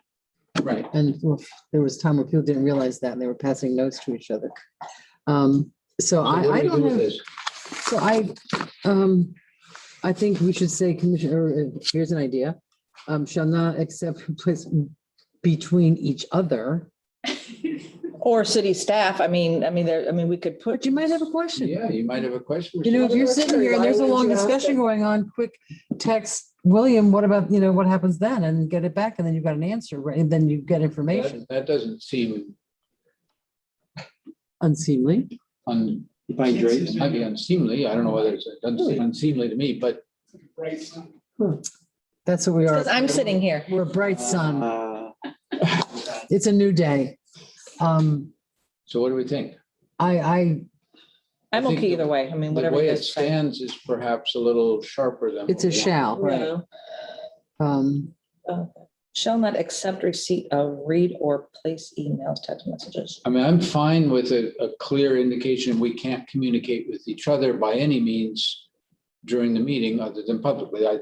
Can't really communicate with each other at all anyway. Yeah, isn't that already a? Like I think I talked to Kim today for food and that was the first time I've called her in like 2 months. It's like, you know, I know, I mean, you could honestly, you can strike Rule 13 completely. really. Because you all know you can't be texting each other during the meeting. So I don't know that you have to restate that in your rules. I mean, if one of us starts texting and reading and doing stuff on the, we're gonna get feedback from people about that pretty quick, I think. Like, get off the phone, Rash, you know, whatever. So I'm okay with it. Well, you want to just reserve number 13, just, you know, blank it out so it's still. Madam Mayor, when the phones go off and you haven't turned your ringer off, you might want to consider charging a $10 fee in that. We used to do that. I got no problem with that. That'll be a casual thing. We can remove Rule 13 and just renumber them. Or Unless- the beauty of the word processor, Leave it blank because it's like the elevator doesn't go to the 13th floor. right? Reserved. No, Rule 13, we'll just reserve it. We'll say it's in Rule 13. Yeah. Order is preserved. Okay. Rule 14, Decorum.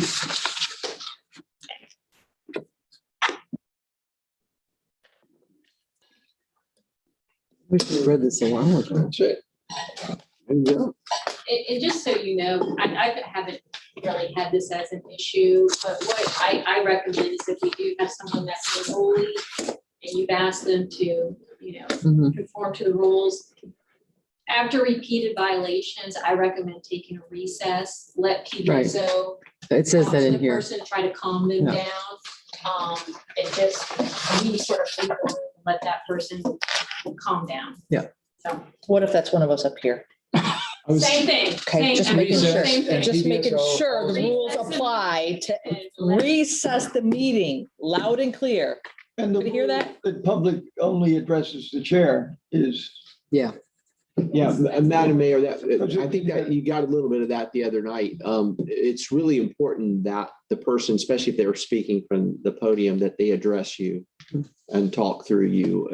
And I suggest that as a little more formality, it helps keep people from getting a little more excited when they talk about things, because you'll see some people will turn their back to you and they're giving a dissertation, and they need to be addressing you as the Right. representatives of the city and the public. okay. I agree with that. I just feel bad, like, I remember when I was at the podium and I had a direct conversation I needed to have with my city commissioner who wasn't responding to me.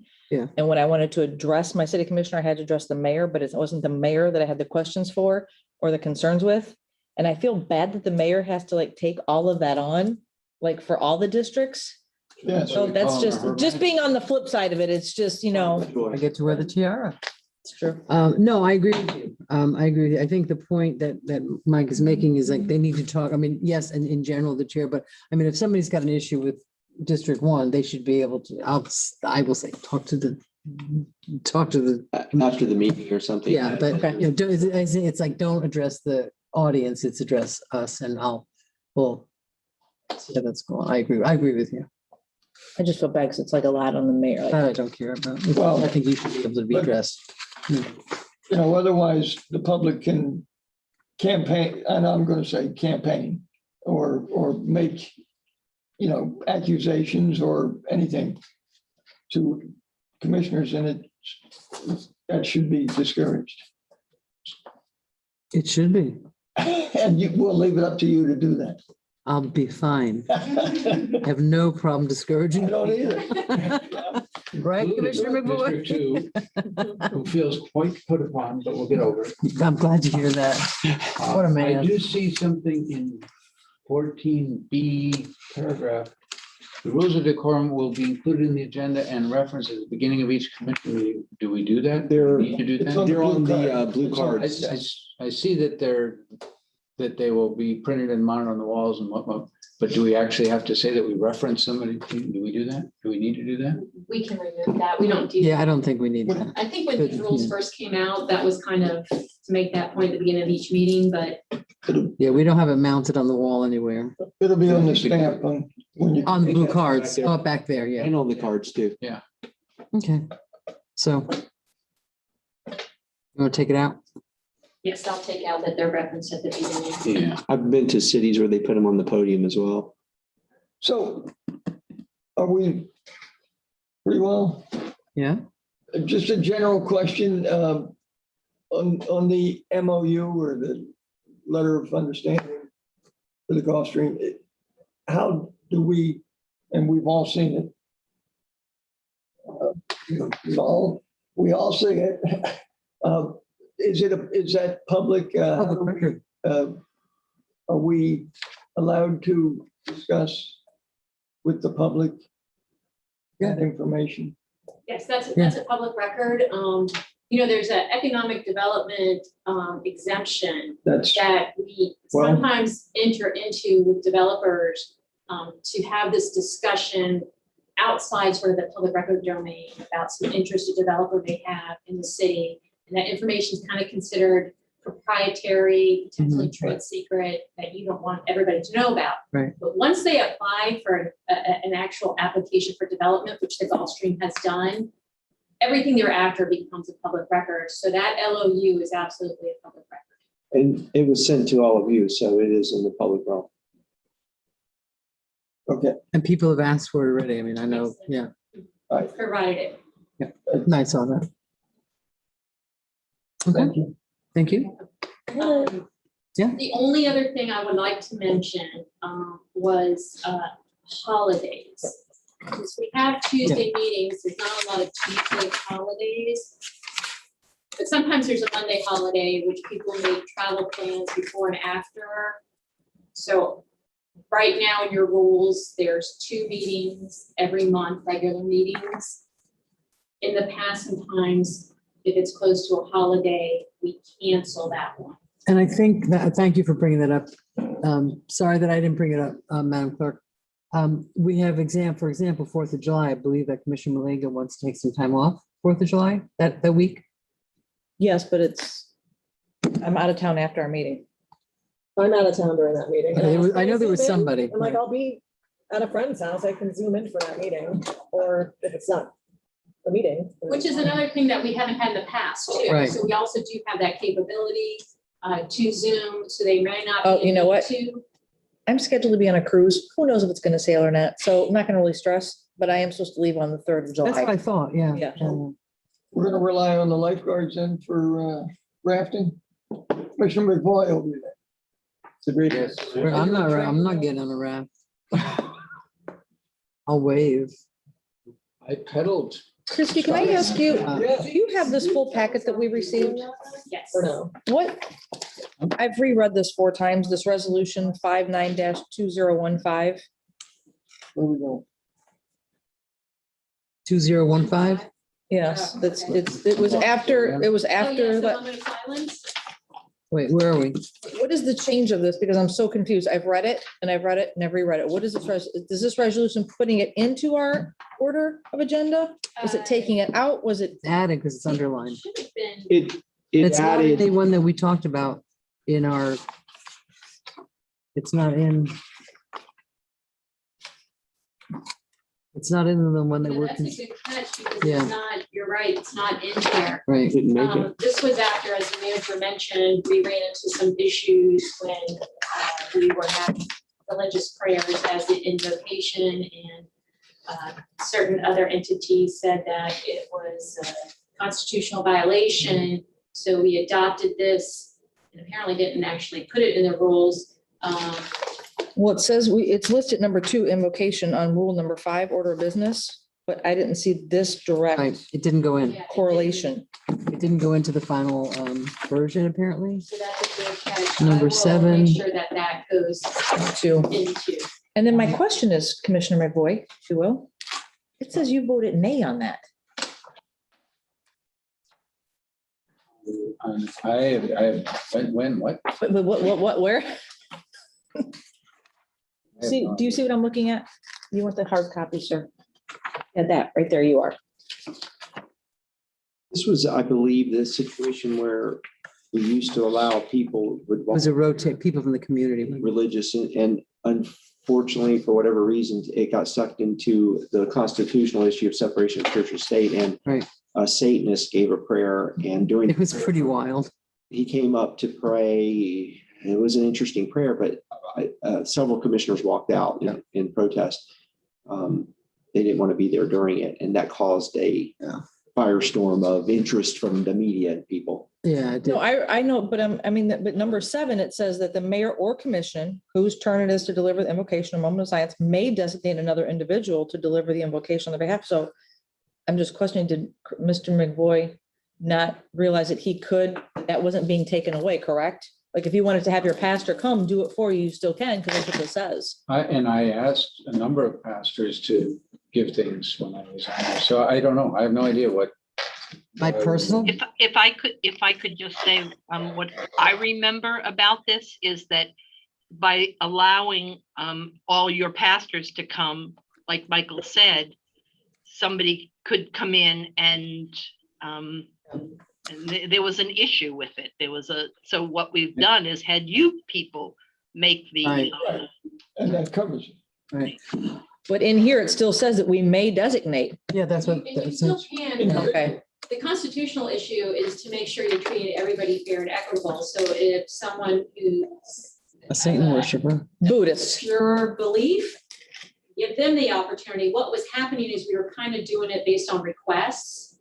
And it got into this weird area of, well, what if, the Satanic group wants to come do, Okay.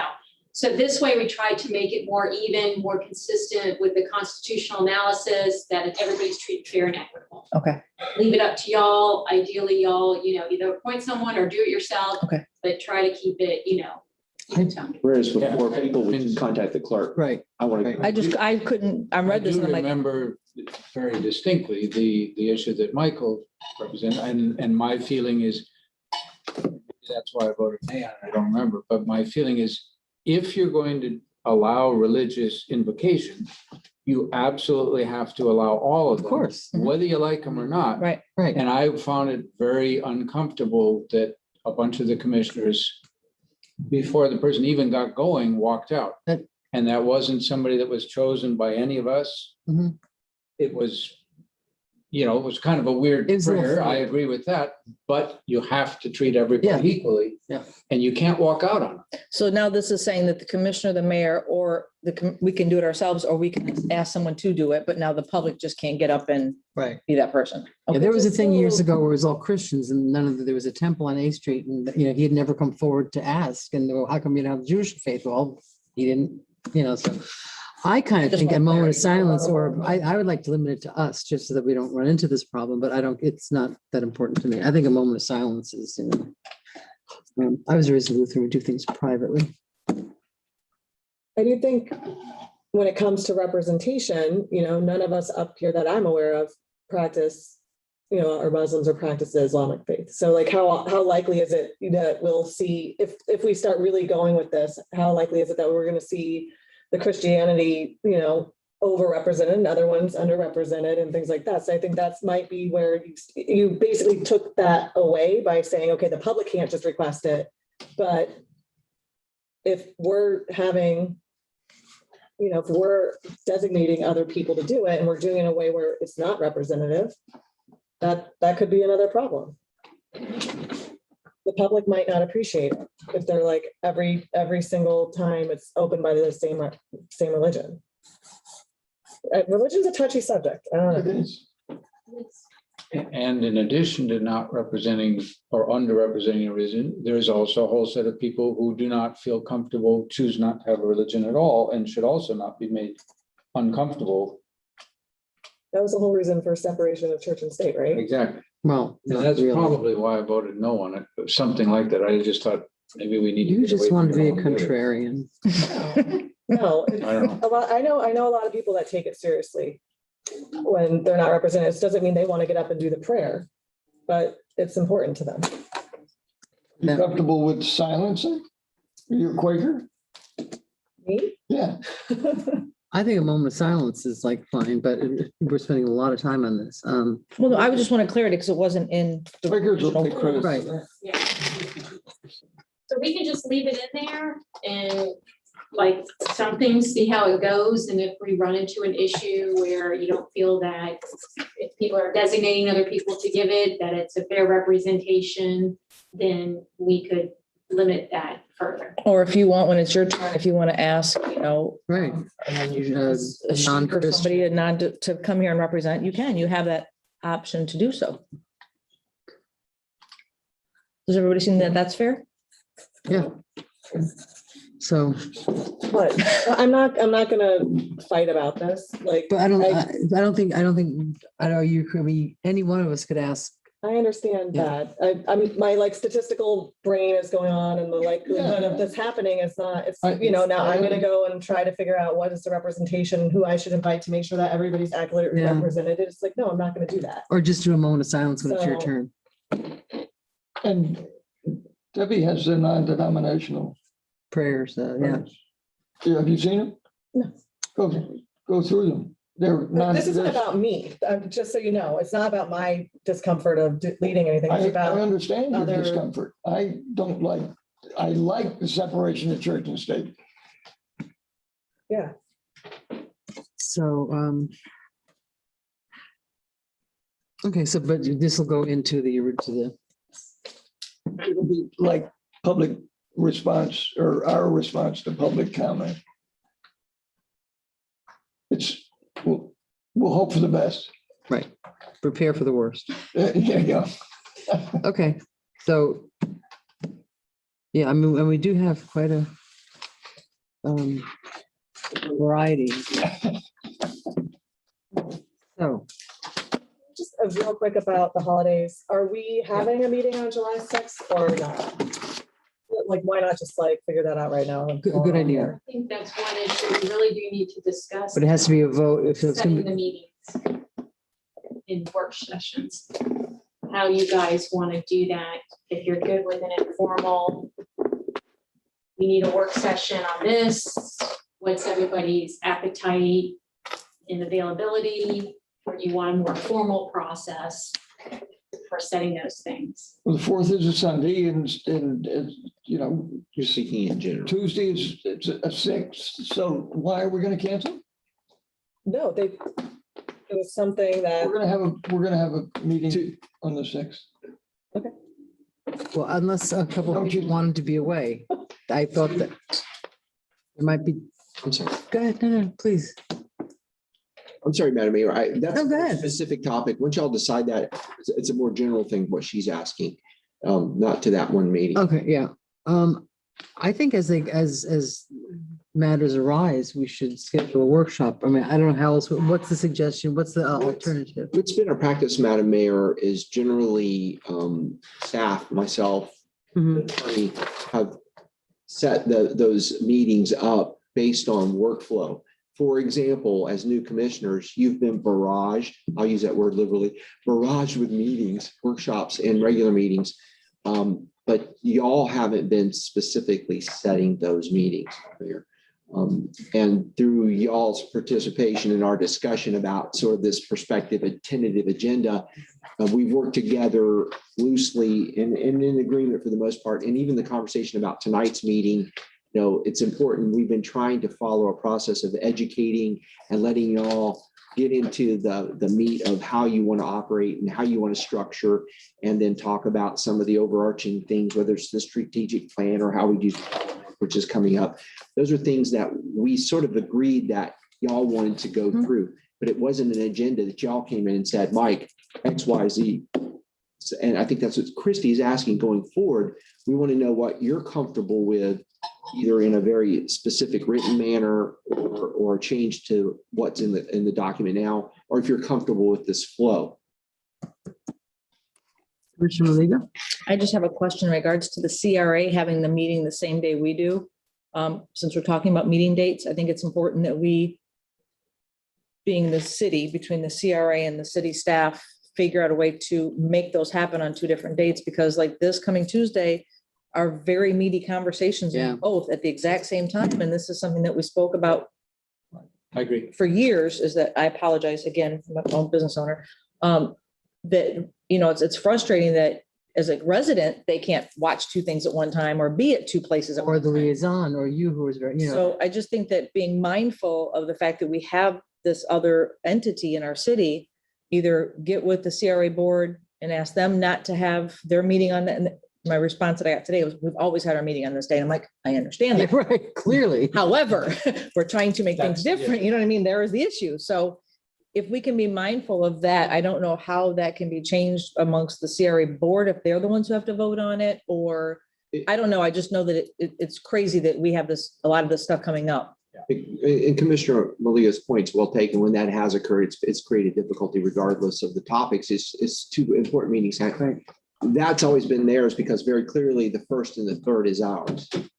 But they're having theirs on the first Tuesday. Right. Right. And we're Is still it waiting coming up for on a the- is it quarterly coming up on the- report. Is it the first I just Tuesday? sent I it. think they're having they meet on the second Tuesday. I'm sorry, the second. Second Tuesday. Yeah, The So- only reason that this is on a conflict this week is because the community sustainability had a deadline that they had to meet to have these 2 appeals, and we just didn't have any days left. We took their slot as the. Oh, we took theirs. We actually infringed on the CRA Ah. meeting to fill our agenda needs, which Got it. we're on a whole nother set of trajectory, and it created the conflict. So I just wanted to be clear that Jonah Leva and her staff weren't intending to conflict with us. No, They actually jumped in on top of their meeting. Yeah. but I mean, if we're going to keep doing this and keep doing workshops and stuff, I just want to be mindful that we're not infringing on any of these other city meetings that are And we important. should have done a better job of having that conversation before she set that agenda. If we had known that, but I don't even know a few weeks ago that we were going to have the DOCA meeting at this, because this has been one of the most unnerving processes trying to load y'all up. And it is my respect to y'all for it's drinking from a fire hose is what we refer to it as. You've been doing it. So we actually created that conflict, and we should have done a better job of thinking about that before. But everybody's deadlines and Yeah. schedules is really tough. So we'll do a better job of that going forward. Point well made. Because I would have rather had that meeting on Tuesday that's happening tonight. Mhm. And then Moved them to this day, yes. moved the people that we're going to see on Tuesday to here This tonight and done this Right. another day. I'm just Right. mindful. Because you're talking about L&M on Tuesday. at the beginning. Right, which I think is to Christie's point and earlier with Mike, is how do we want to move forward? Like, can we put like a discussion item at the end of, like our regular meeting, like last Tuesday, could we have put a discussion item down there and said, okay, let's just discuss what our priorities are for the workshop? Because it's like, you have to tell Mike and I have to tell Mike and you have to tell Mike, like, we all have to like do this and then Mike has to try to figure it all out and the 5 of us never No, we get can do, together. no, I agree. I think we should do it at a public meeting. What do you, yeah, Yeah, I mean, great we could idea. do it now if we wanted to look at the things that were happening and decide. We if can't could vote on reshuffle anything. We anything. can't vote on anything. Thank you. But we could discuss It's it. administrative in nature, Yeah. setting your meetings, Yeah. so if you want to discuss that now, you can. We'll just talk Or about the next regular priorities. Agenda, we can add that as a discussion on upcoming meetings. Mhm. What's your pleasure? My pleasure is, we got here at 4:30 because we thought we were gonna pull an all-nighter. Let's get as much done today as we can. Not- Or go home? Well, I think one of our next meetings, Decorum. or and at least All shares all of it. Lost it. Commissioner? one of our next important workshops or even agenda items should be how we're going to address the Airbnb situation issue. Mhm. And I don't know if we want to put Now I know. something see if we can put something on our calendars for Or is the Gulf Stream something? Do we need to address the Gulf Stream? 25th. We're already doing. Madam Mayor, back to my earlier point, we've shifted and tried to shoehorn in as many topics to take care of business. These 2 appeals or 3 appeals that we have coming forward to have kind of bedeviled our trajectory to get y'all up to speed and comfortable in being commissioners so that y'all can dive into the budget process, which starts next month. And that's where, if you'll recall, I had said that you're going to put and have those policy discussions about the things that you're going to really want to see in the budget. That could be the capital project items, whether it's the beach, the parking. And then there are the other regulatory topics of which Commissioner Robinson's talking about, where there may have been some state legislative action that we need to take into consideration to build a workshop. And then there's constituencies out there about vacation rentals. And then that's going to be, as you can imagine, quite a large workshop. So landing that on a specific day right now is not something we're prepared to do. It is something that's important, and we understand that. Unless y'all want to tell us to push everything that we've got lined up right now. I think speaking personally, with the 2 appeals that we've got coming up, and then the budget starting, I don't want to push off the Airbnb. There's a couple of issues we can't push off, but are we going to have we have a workshop on the 25th about the Gulfstream. I'm worried about that date though. The 25th? If that's the first time the 5 of us are gonna be able to talk to each other about this project, and then what did they say? When did they need that COD in their hand finalized to like take to the bank? It was like the end of May, wasn't it? Yeah, So it's like, what if there's something that we find that we really want to change and we're told, no, you can't do that because we have to have this signed, sealed and delivered in 2 days, kind of like what we went and saw with the CDB money, right? Like we waited until like the absolute last minute to have a discussion about it. And it's like, nope, we got to ship it. And so that tight crunch right there, I'm really worried about. We've had meetings on Saturday in the past in terms of education. Or I'd just like to know the process. So like, are you revising it and sending it back to us and revising it? And like, so I can see what kind of revisions you're putting in there because of him, but I don't know why, because I haven't talked to him, and like, we're all feeding this and then. And I think too, to kind of copy what Commissioner Stokes is saying is that because so many things were put off from the prior commission, Right. and so much left on our table. Yeah. That we are literally, eating with a pitchfork right now and trying to digest quickly to make the best decisions. But at the same time, we can't make those decisions when we're looking at, watching the time. Sand is running out of our hour clock.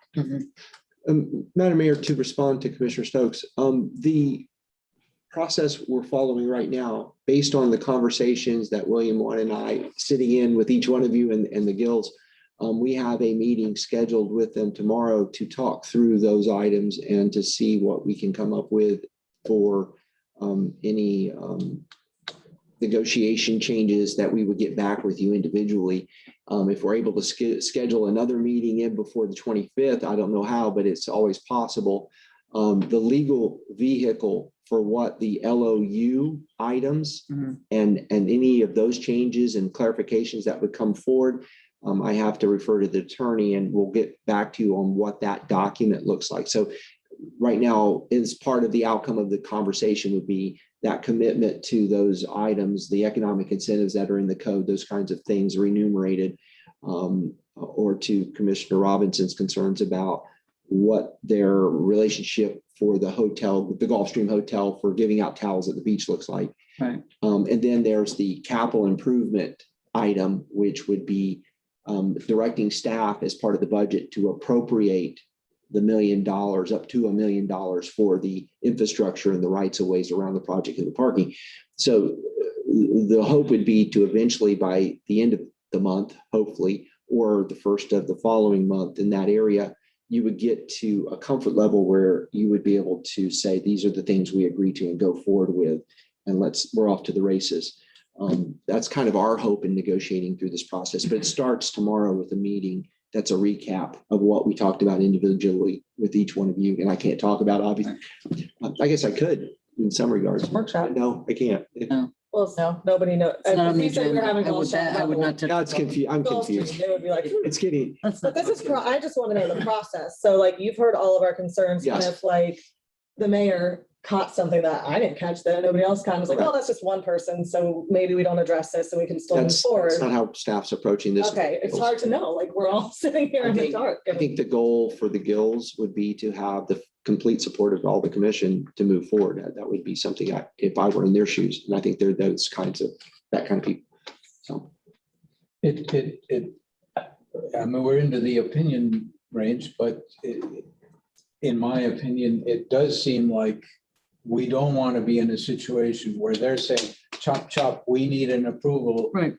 on June 1st. And we have had only one meeting where we can all talk openly about the various concerns in the community, our concerns, anybody else's. I think we need to have at least two so that there's some possibility of revisions. We bring them back. Are we all comfortable? Are we comfortable enough that the public has, this is a pretty big deal project. And the letter of understanding, if I understand it correctly, does include a fair amount of commitments from the city. I made, as you probably all know, I made some attempt to ask the city to quantify that as best as possible. I think those quantifications probably bear a little bit of fleshing out and revision, but I do think we need two cracks at the apples. This poor apple's getting smaller and smaller, but You're into the core. You're into the core. Bites. bites. Okay. To the point about the time frame, and it's unfortunate that we all get pinched in schedules that we would like to have more time to be able to devote to conversations, and from our side as well as their side, and being subject to the market forces and the price of money and materials is squeezing everyone on all sides to try to push towards a timely decision. So I know that you feel rushed. Worst case scenario, though, if you get down to the end of the game and they're not comfortable, you're not comfortable, you don't have a project is the outcome. And you just have to say that's. Well, none of us want that to happen. Well, I know because of a that. 3-day delay, you know? I appreciate that. And I'm just saying that's out of staff's control, and it's kind of out of your control to some degree on their side of the equation because they're free agents and it's in the market. I have a question. Prior to the May 25th workshop, are we going to get back up with their, and I don't know what's, new sketches of a new look or whatever, because that would be, it's a workshop. We'll be able to say in open, I hate that. I love that. That's a good idea. That's a bad idea. And so what you're saying is as a result, what I think you're saying is as a result of that meeting, there might be need for a follow-up to come back with those ideas and criticisms or comments at a later date. Yes, Commissioner Robinson. And part of negotiations is always being under the gun. I mean, Right. This concern for timeline now is not good on our part. Well, we have 3 weeks. So I just want to know what's happening in the next 3 weeks. Are we going to be doing some back and forth in the next 3 weeks so that we're not like. Well, we don't know what's going to happen tomorrow. Yeah. And it would be my intent, Commissioner Stokes, to in some one-on-ones come back to you with the outcomes of our conversations and to see how you feel about that. And that may warrant somehow, maybe we squeeze a workshop meeting in for the 25th, because the 25th is actually a special meeting. Right. And at that point, we may have an actionable item that you don't have to go on, you might postpone, but we're trying to move that forward. I'm also looking from your perspective, if there's A through G items and Commissioner Robinson has opinion about item D and I have an opinion about item D and everyone has an opinion about item D, can we squeeze a conversation about item D somewhere and without having a full-blown workshop? Or maybe that's not happening. You think we're all online and there's no real. It puts all of us in a difficult situation.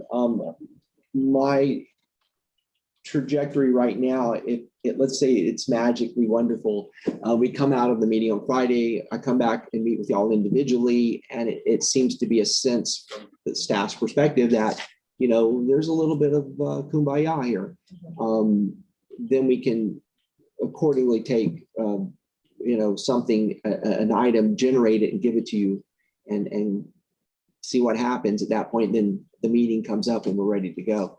If it looks funky, and we feel we need to arrange another round of meetings or whatever it is, we'll take and recommend and implement whatever it is, because I'm hearing from all of you, this is a very important project for this city and for the future of this city, and for the future of that facility.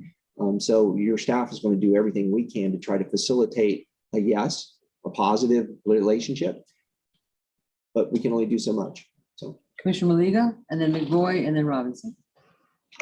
My question is, that letter was sent out in September. yes. Why wasn't the current dais, why didn't they sign off on this? Why is it being put on my lap and our lap in March? And I understand we had a pandemic and all that. So I need clarity, because that letter of intent September was in 17th. September, and there was an able body up here back in September that could have done this work and ratified whatever changes and signed this letter of intent and moved forward. They had a huge press conference Mhm. a month 2 weeks before the election. Right. Why wasn't it signed then? And we're still hearing how tirelessly they Why was work. there a press conference? And I don't know if you have an answer to this, but why was there a press conference on, look at the shiny object?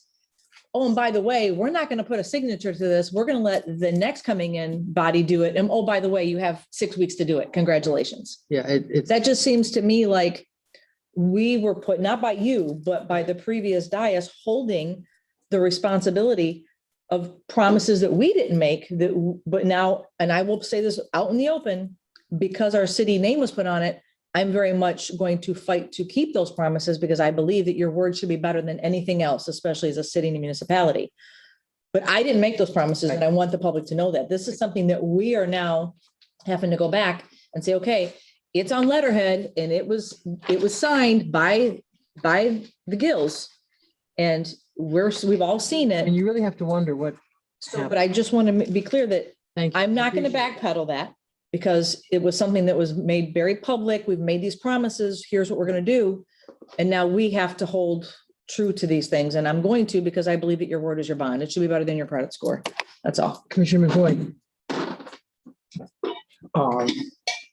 I certainly share the same concern that letter of agreement between the city and the Gills should have been something that had a lot more public involvement a lot earlier. And certainly our commission, the minute that we were on the seats with the project this big, should have been let know, hey, this exists. Yeah. None of us even We had knew no that it idea. existed. So now we're coming in a very squeezed situation. The developer says, oh, the money might fall through and you could lose the whole project. And I wouldn't want you to be in that position.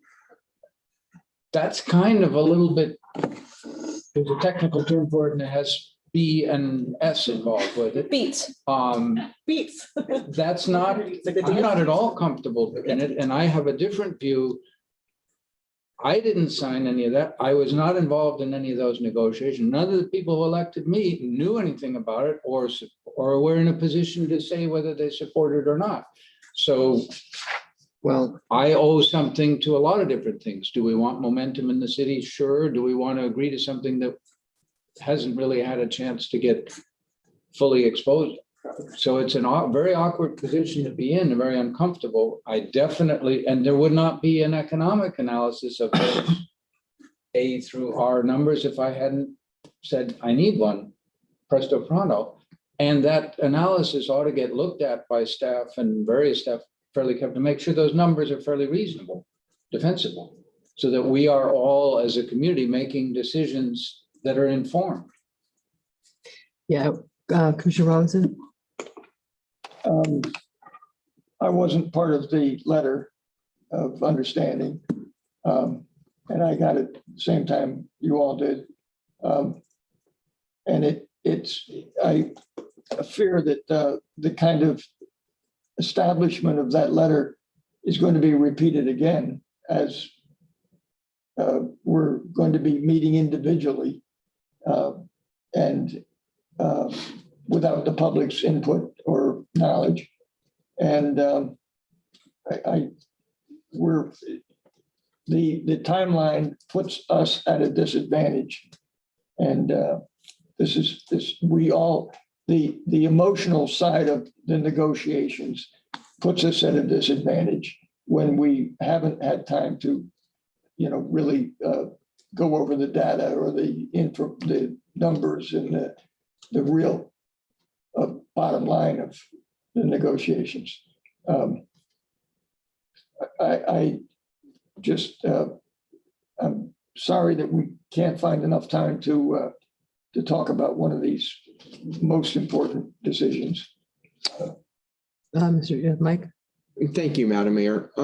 Where to start?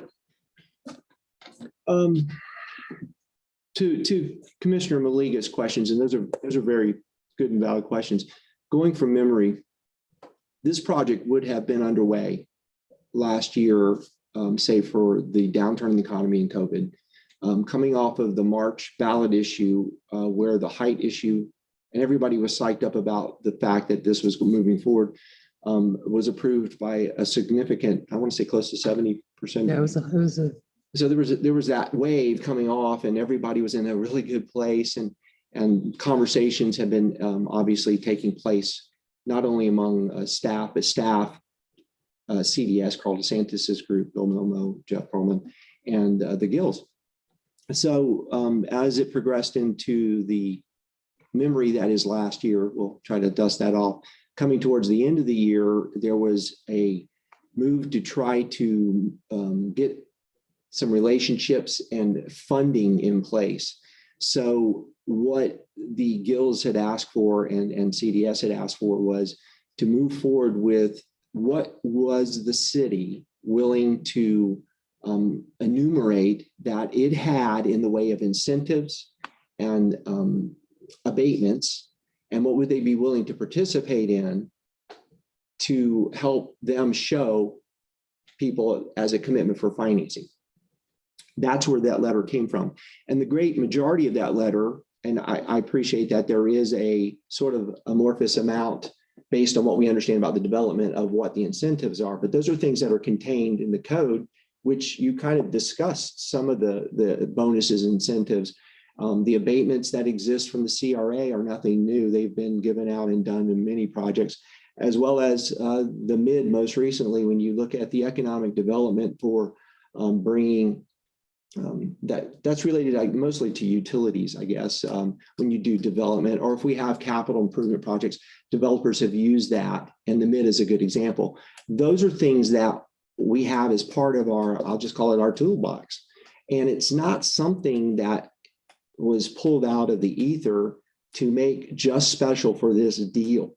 It was an enumeration of things. Now, there were some things that were included, and there was a conversation about them needing space somehow in some way at the beach, for example, to give out Gulfstream hotel towels and chairs to guests and tchotchkes, that the brand eventually, if they are able to open, would be something their guests would want to have. Those were things that we don't have in our code. Mm-hmm. That was just a discussion negotiated item, but all that was enumerated in there for their purposes to move forward, to try to get financing, understanding that we weren't always going to be in COVID, and we were really hoping that they would keep moving forward in a positive way, both them and the owners. We had understand that they were coming down to meet with you later this month. I want to say they had scheduled on the 14th, that had gotten bumped down into the, not giving you the LOU when you first arrived on the seat. I'll take the responsibility for that. I was trying to parse things out and give you information and talk to you as things went. And I thought we actually had some time. It came up to the fact that it got moved up 2 weeks earlier, the meetings. And I was like, holy crap, we haven't sent y'all the LOU. That I sent it out, but I didn't think it was a big deal. I'll be honest with you, because of the fact most of it's already contained in our code as abatements and things that developers do. But nonetheless, it caught you all by surprise, and I apologize for that. So that kind of hopefully puts that letter in context. Did the city ever sign it? Yeah, well, no, I signed it. It's a letter issued by me. Mm-hmm. And the fact of the matter is, it's very clearly states it's non-binding. And I'll ask the attorney to reiterate, because she was involved in helping write this thing. Yeah, and please clarify that. Madam Mayor, if I may, just as background, I got involved with the letter terms of reviewing what was in it as compared to what's in our code, and work with William Waters to make sure that we were simply stating what was in our code, and really weren't going beyond that except for the areas that the manager mentioned. I also revised the language at the bottom of that letter, making clear that it's non-binding, and it was really for them, and that's why the manager signed it and not the commission, because it's non-binding. It was a letter for them to then take to get the financing, which from what I understand is there was a hiccup in all of that because the current owners and the guilds could not decide how they wanted to structure the deal. And that delays further in terms of whether they were going to create a third-party entity that they were then both partners in, or how they were going to do it. That created a further delay. And if you know, in a lot of developments, it's a lot of hurry up and wait. And they set these deadlines to submit for financing. Those deadlines sometimes get blown, but that letter was to give them the ability to go to financing and say, here's what the city is going to negotiate with us, but it clearly says it's non-binding. Which begs the question, why would the financiers rely on that if it's non-binding? I mean, it seems a bit of a. And that's an excellent point. And my understanding is oftentimes when they go out on the marketplace to look for financing, they want to get a good understanding of, is the party you're dealing with aware of what you're doing and what you're saying to us in terms of how the numbers are going to work.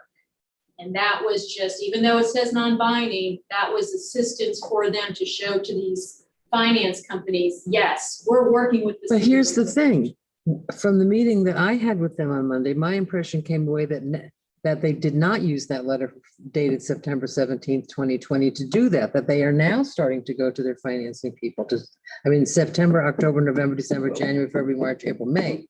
I think you're absolutely right, because I think that's what happened. They changed how they were structuring the deal. But they had a meeting in the public, a media meeting that funding was solidified. Right. The previous mayor stood up there and said, we have solidified a deal. She just wrote in a comment last week, what is happening with the Gulfstream project that I put all this time into negotiating. So, and I'm just taking this away from what we've heard is that the mayor and the city commissioners were very adamant and active in that process. And then they go, oh, by the way, here, Mike, you sign it and we're not going to have anything to do with it, but good luck with that new commission. No. So to me, it's like, It was a setup. I just feel now, not like it was a setup because they could have won. Feels like- If they would have won, they would have penned it and been done, right? And as you're saying, to your point, yes, this is taking this much big of a binder and basically condensing it into a 2-page. So in layman terms, somebody in financing like me, who's an idiot, who doesn't want to read code, can say, okay, based on what they're telling me in these 2-page letters, I can respond as a finance person saying they're going to get A, B, and C.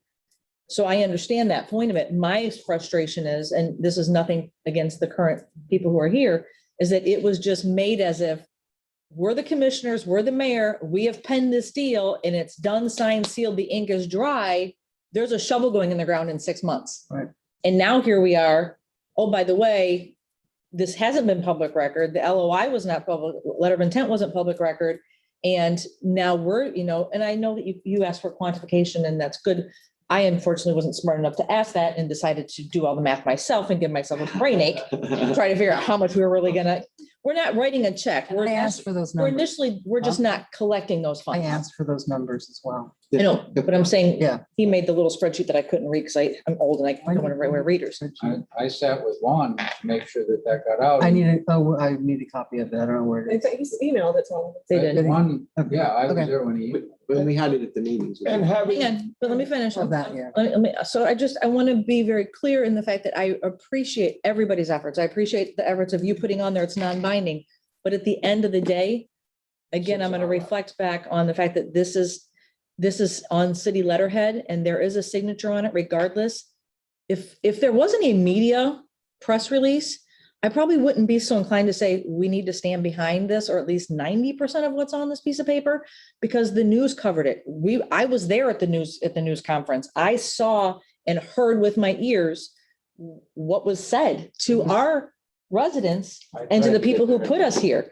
So it's been very clear. So I don't want to be that person, and I'll just speak for me, that says, I don't care what the news press release said. I don't care what the city lawyer, I'm against. No, Unfortunately, this is a situation that we're stuck in this quicksand, you know?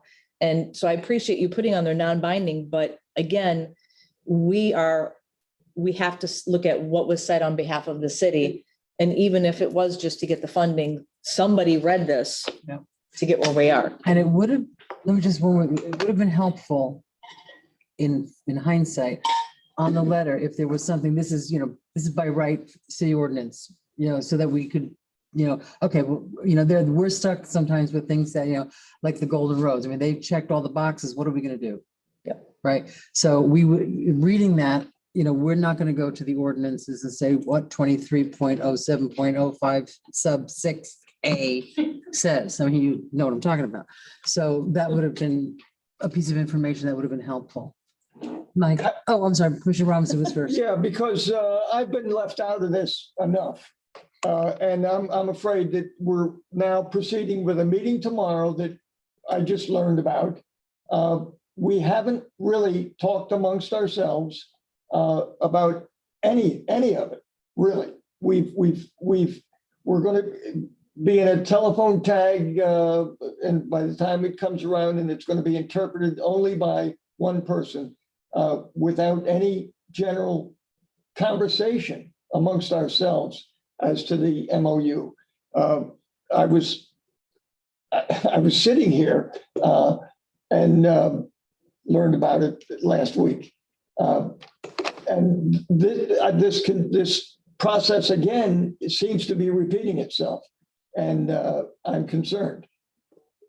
Again, it's a major decision, but what I read in the MOU was very limited creativity from staff in terms of negotiating. And I was told the Marriott recognizes and wants as part of their deal access to our oceanfront park.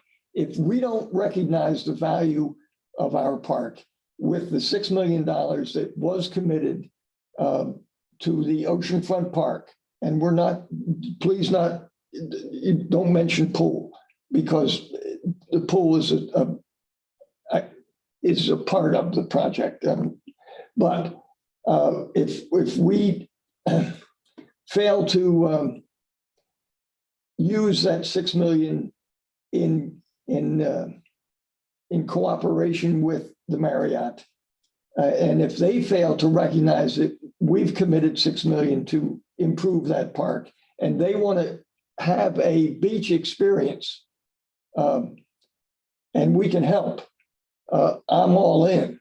But if we've negotiated a tile distribution and a new building on our park without us knowing about it, I was concerned, upset, disappointed, and frustrated that that's the extent of how we're dealing with one of the most valuable pieces of real estate in the state,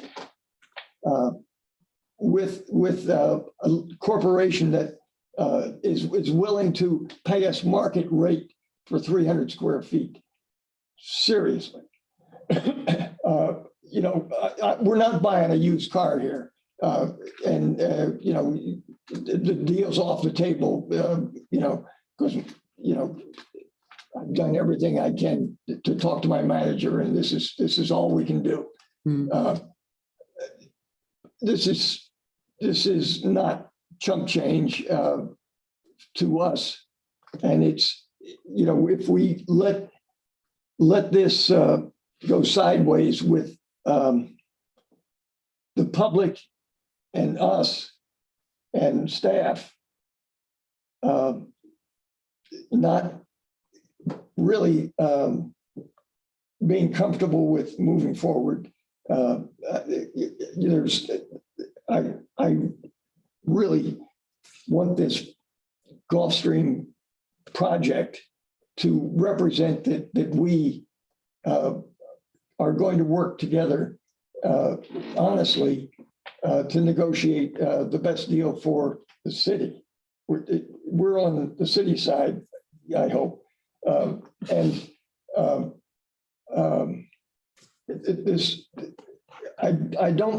I'm still not comfortable with how this is rolling out. And if the 25th is a deadline, and I'd like a report back or something on tomorrow's conversation, or, this, I don't know. Is the 25th a deadline? Great, I didn't think. Well, it was said that if there's something, how did you phrase it? Something that we want to commit to, or something? There was a word that indicated that we might have something put forward on the 25th. Madam Mayor, Yes, sir. let me see if I can provide some clarification. And I appreciate Commissioner Robinson's comments about the beach. I just want to clarify too, we're not negotiating with a multinational corporation, Marriott. Marriott may be the flag for the hotel that the Gills would be restoring and building.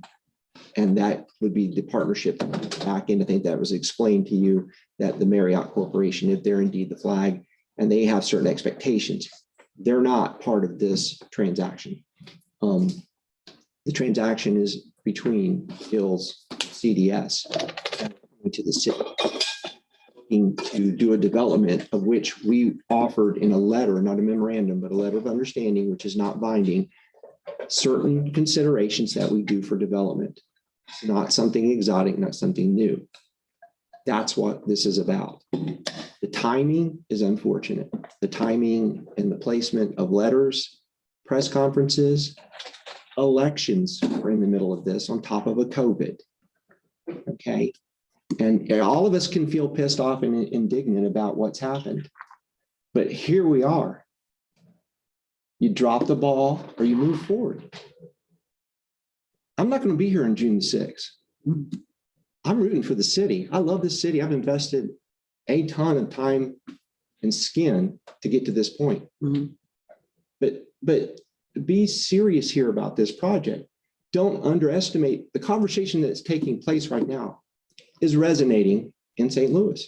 They're hearing. And they've already invested almost $700,000, I guess, in time, effort, and energy to get to this point. These are good, decent people. They're the first developers that have come into this project for this particular hotel that's beloved by the people of this city. And it's a huge boost for our psyche and ego, our economy, our job base. And you can't drop the ball because your feelings hurt. You just can't. And you can't tie it and negotiate this deal to things that are totally unrelated to the deal. Marriott's not part of this. But we did hear specific things that each one of you are concerned with. It's staff's intent tomorrow to try to work with the Gills to talk about these things, to see if we can find some common ground, some things that we've actually already worked on to come up with some ideas. But we can only do so much. I don't know how else to negotiate this thing. I don't know how else to have gotten it to the place it was before y'all came on this commission. As a city manager, I can only do so. I can't shoot unicorns and Skittles out my ass, but it's what we have to work with. And it's unfortunate. It's not ideal, but don't miss the big picture here. And the big picture I've heard from each one of you is you want to see the cost stream fixed and redeveloped. And this may be your best chance. Excuse me, Mike, can I just ask, is there a reason we can't workshop this on the 13th, which is a Thursday? Yeah, that's what I've been saying. I don't know why we have to wait till the 25th when we're like, I mean, down to the wire. Week, what is that, a week and a half? It's a week from today, right? I don't even know what that day is. What is today?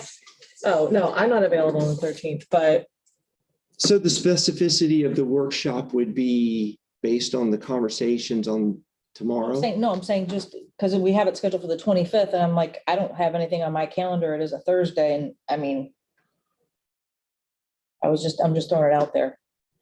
Because they're concerned about the 25th date. And if you're meeting tomorrow, then that would just give us a little more time, you guys, to to solidify and. I know we have another workshop there, but it's like, again, what are we prioritizing? We don't have a workshop on that day, do we? On the commission? On the 13th? No, the No, 11th. but Kim is not available. We have filled up every day that was available with y'all with The 11th is just. 1,000 other Doka? pressing items. No, it's Doka and there's two of them that day, right? It's a work session after or before the DOCA. That's what I'm saying, that work session can't be repurposed again. And I want to move forward as, you know, for the benefit of the guilds. I don't have a work session scheduled. Anybody. Quasi judicial. I'm available The any 11th? day. I mean, on my city calendar for Slovenia, I have nothing on the 11th between my city review at 10 a.m. with Mike and 6 p.m. We have nothing, there's no workshop at all on the 11th. Okay, so it's just between 6 and 8 p.m. We're gonna be spending 2 hours on this appeal for DOCA. This DOCA It's appeals, two they could, appeals. no, we're only doing the one No, I appeal. think Oh, it's so only one. Yeah. Thank God. Okay. Yeah. So could we, And that one has, I think, a work session with it. I don't, Madam Clerk, what's on the 11th, please? I'm sorry, Mike, I'm not trying to frustrate you. I'm hearing from the colleagues that that we want to have a robust conversation. I guess I'm just frustrated that the simplicity of what we thought was in the LOU and the specific item about the capital improvement program has now turned into, it's being tussled into other arenas. I'm not tussling. Yeah, I don't, And I don't know what arena we're talking about the Gulfstream's success. I think that we're just trying to all work towards what does that success look like? And, you know, how quickly can we move this forward to A, give the Gills a peace of mind, B, give Christie I time. can't, I have some meeting dates if you want. Throw them out. Do they include Saturday? What do you got? You know, obviously the 11th is the appeal. The 12th is the HRPB meeting, so we don't usually have two meetings at the same time. The 13th, Commissioner Stokes couldn't make it. The 18th, there's the regular meeting, and then there's a work session. The 19th is available. It's a Wednesday night. There is no P&Z or HRPB. And then the 20th, we have the appeal of the 7-Eleven. the 20th? If you want to do it on the 19th, that's the 18th, 19th, and 20th. Which I'm out of town that whole weekend. How come we can't do? You're out, excuse me, I have that you're out the 26th, 27th, and 28th. Nope, I'm 19th to the 21st. Well, I have an email. I would say the concern about overlap with HRPB is a minor concern in this case. Yeah. Oh, is that the 12th? Which is the I 12th. can't do the 12th. What about, you can't 12th do is HRPB. They have, how many items on that 11?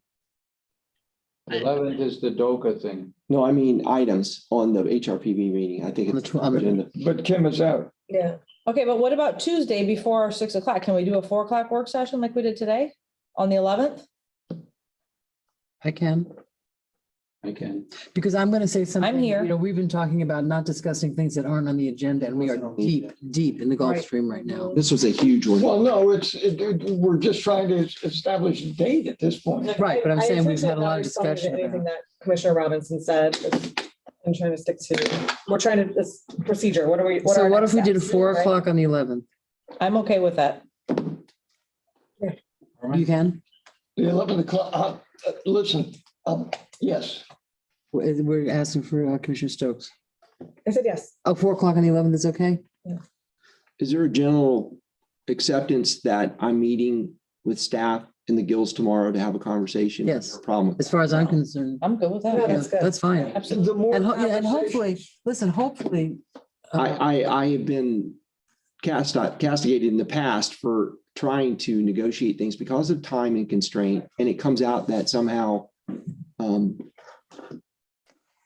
I think that, to my doing, and that's just not fair. sure, No, Mike, that's why I was very clear about the people Yeah. who said that they drove this is the nothing, Gulf Stream. I to appreciate fruition. that, Commissioner Maliga, but I don't think it was you making the statements. And Well, nor has it I'm made the going to statements in say the it's past. far easier to negotiate one-on-one than it is with 5 people Well, individually. we can't talk to each other. We can't, you know. Well, this is, I agree. horrendous. So tell me when we can meet and do that. well, let me just, you're going to meet with them tomorrow. And I'm assuming that something, a product, some sort of product will come out of that meeting. And that is whatever day that is. And then we'll have a workshop just a few days later where we can all talk, which is the 11th, which is just right after you're going to meet with them. You're meeting with them tomorrow, which is the 7th. You'll come back to us with, their response. They maybe should be here on the workshop on the 11th, so we can talk to them as a group. That would be advisable. Yeah, and just have a real workshop where, okay, here we all are. No one's pleased with where we're at, how we got here, but here we are. I agree with you completely. And then on the 11th, we can have a workshop, a response to what they came back with after they met with us this week. And it's only a couple of days later, so I think that's a plan. And I don't think we should just sit and stew about what other people did. Right. And keep going forward, because everybody wants this to happen. We all want this to happen. And if I could add something, because I'm just always afraid of the people who don't, because we're trying not to be too specific here, because, we did it, Right. advertise this. There are only two things I want to discuss. Okay. So I feel like it's like, oh my gosh, this letter. And it's like, I don't want any kind of Right. like crazy reaction, like 'Cause people will you do said, that. and I, will reiterate, I agree with Mike that a lot of this is standard. Mhm. A lot of this, anybody would have said, yes, let's get this thing going. And there's only like two things that aren't standard that should happen and should continue to be discussed. So I don't want anybody to think that we're up here saying, oh my God, this deal is so horrible. And we're Right. just gonna swallow, like, I don't know the right metaphor here, so stop. But like, we're just gonna like So hold our, just stop. yeah, grin and bear it, I guess. I feel like And I think some of the things were design issues as well, that there's I don't want anybody to think that this thing is like out of control, Not at all. crazy, but there are some things that would just be easier for us to talk about Mhm. all at once. So 4 I don't want o'clock. anybody to think. Yeah, that no this one's thing trying to is like- stop the project. 4 o'clock on the 11th. And good luck tomorrow. Yeah. Moving right along. 4 Good luck o'clock. and thank you for Yeah. tomorrow. Yes. Yeah. But I hope we've learned from the past moving forward. Well, it was that whole, It was a long conversation just to set a date, but we got there. that's all right. Okay. Do we need a break? So let me What's just next? to go back to the original general discussion that I brought up. Are y'all good with sort of this informal process of how we've been setting workshops? And then perhaps if there's a need for a discussion to set a date or something, we could add something towards the end of the agenda that says upcoming workshops. Mhm. Yeah, That would then absolutely. allow for a discussion like this of setting dates. Unless it's already on the agenda. Because staff will know what's coming down the pike. And if there's something that staff feels that needs a workshop, bring it to us. Or if that gives everybody a chance to say, hey, what about this? So do you want us to maybe add something more formal to the end of the agenda to say upcoming meetings and allow it to be a discussion item? So we can sort of say, okay, the next 2 weeks, here's what we have scheduled, Mhm. here's what we're planning, Mhm. and add I think that for that- discussion. That'd be great. Sort of a placeholder, like Yeah. the attorney's report. the city Mhm. manager. I Right. think in the Upcoming past, meetings. But the city manager's report kind of included, would there be future meetings? This explicitly spells it out, fine. Yeah. And then we could discuss it, and since it's administrative in nature, if there's a desire to add a new workshop or something, then we could discuss a date for an upcoming workshop. because it should be on the agenda. One thing that we had talked about during the elections, and we're sort of getting late and we're all a little cranky right now. Not crazy. I'm kidding. Legitimately. We fed Kim, she's I not know, I cranky. can tell. I know, I'm just, talked about having we're talking about workshops. One of the things that we talked about, transparency was a big issue in the election. And we had talked about possibly having, even if it's a Zoom meeting, a publicly noticed Zoom meeting, but what's coming up, that we need to talk about. But that, what we just talked about, having that placeholder might take that place. I hope, yeah, because we just trying to find dates. for I know, actual we're so workshops. swamped with dates. That's why I'm hesitating. Yeah. I don't want to say, let's have another workshop. So we'll, Workshop to discuss workshops. workshops to discuss workshops. I'll be calling in from Bali. Twice a month, and who knows what will be on the agenda. You all have a right to put anything on the agenda. Mhm. Okay, so We knocked that one out. are we, Knocked me out. we now have have a discussion about the board appointment process led by City Attorney Christy Godot. Here it is. It's your packet. She's like, read it, I'm out. So, one of this, in your packet is ordinance 2014-32, which is codified in chapter 2 of the Code of Ordinances. As Commissioner McGrory may remember, there used to be a process. Now, we came on as city attorney in 2013, but there was a process for board appointments, and Right. perhaps the mayor remembers too, where you would sort of bring in all the potential applicants. There would be this interview process. And from what I understand, it could go on for an extensive amount of time depending on how many applicants you had. But it would give you the opportunity to meet these people and understand their position. There was some frustration with that process. So the current process that's outlined in ordinance 2014-32 was to allow for each member of the commission to really have their appointments on each board and not go through that process of interviewing all the applicants. So it's ideally more streamlined and more efficient. Mhm. There's pros and cons to how it used to be done to this process. It's really up to your pleasure in terms of how you want to do your board appointments. It kind of varies from city to city how it's done. I was at a city the other night where they have a process where they announce an opening on a board. They have a deadline for applications to be submitted. Then the next meeting after that deadline is set, the commission altogether considers the applicant. They actually have a ballot that they vote on, which is open obviously to public inspection as soon as that ballot's submitted. And that's how they decide who gets appointed to their boards. Variety of ways to do it. This is your current process. We're open to what your pleasure is. If you want to change the current process, come up with something else. Right. And I mean, there have been a couple appointments already done this way. I have another one right here that I just I got. want I got 2 more okay. How did you have so many appointments open? because I worked on this when I was campaigning. So No, I just don't have that many open seats. No, you don't have to have an open That's seat. the That's just it. That's what I was gonna tell you. So I looked at all my appointments when I was campaigning, when their terms were gonna expire, but also how long they've been serving. And I just, it's nothing personal, but like there's one person like Mr. Greg Rice. I didn't remove him from planning and zoning. I'm asking him to fulfill an open seat on electric utility. The business owner we have an opening for that on the electric utility, which Caroline stepped down from. So I asked Greg if he would fill in that position and step down from planning and zoning to fill. And that's your slot, as it were. Yes, no, the business owner at large is something we all can bring to the table, but I asked him to fill out the application for that because it's been open. And the electric utility has not been meeting. So I know that when I campaigned and when we spoke briefly out on the campaign trail that we talked about how, the advocacy boards are important to us. So you can reappoint any one of your appointees. And I didn't do it on a personal merit or anyone who's got favors that I owe, but literally just, I've been working on it for months. I'm just gonna leave it like, I mean, literally. I've been talking to people so that when they become available. No, it's, But I didn't realize that. you can reappoint anybody who's your appointee. Is that, Yeah, so. Yeah, they serve at your pleasure.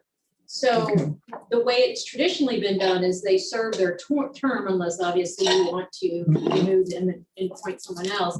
They serve their term, and once that term opens up, then Sylvina contacts you and says, hey, this appointment's getting ready to expire. You can reappoint, or you could, fill it with a new applicant. You have a time period that you're supposed to respond till Sylvina Right. with who you're going to replace. If you don't respond, that position then essentially gets opened up to others to say, oh, I've got an applicant that could come in and fill that position. Right. But the impression has been, I thought there was a case years ago that there's a property right in an appointment.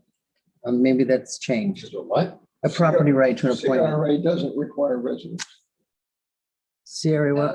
So, Does- You can, two different issues, I think. Oh, for example, and it was my understanding, and you know, I'm learning more, that if you were on a board and your term had not expired, that you actually had a sort of a vested right to that position. Right, and I think that Is that not probably true? more of a regulatory board, it absolutely would be a concern from some of our boards that do have that sovereign power, like perhaps P and Z or HRPB. But that's what she's talking about, is P and Z. That's what Right. Sarah's talking about.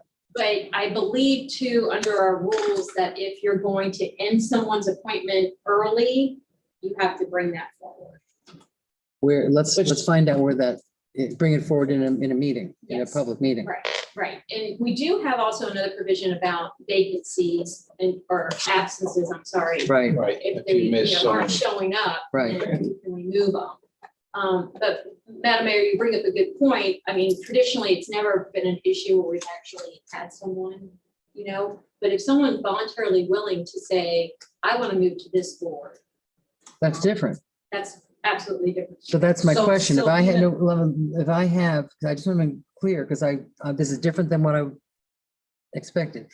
And I'm happy, you know, to do whatever, but if from your perspective, if John Smith is on the P and Z board and his term expires in 2023, we can say, sorry, John, you're out. Under your current rules, you can. Now, you bring up the other legal issue. I've never researched that for a local board to see if there's a property interest in that right to serve on a board. I've seen it with state agencies and a lot of those regulatory. There was a boards. case years ago that people were, I will certainly research it. Yeah, 'cause I would hate I'm to- Familiar with it. have somebody challenge that, because I mean, I'm happy to do that.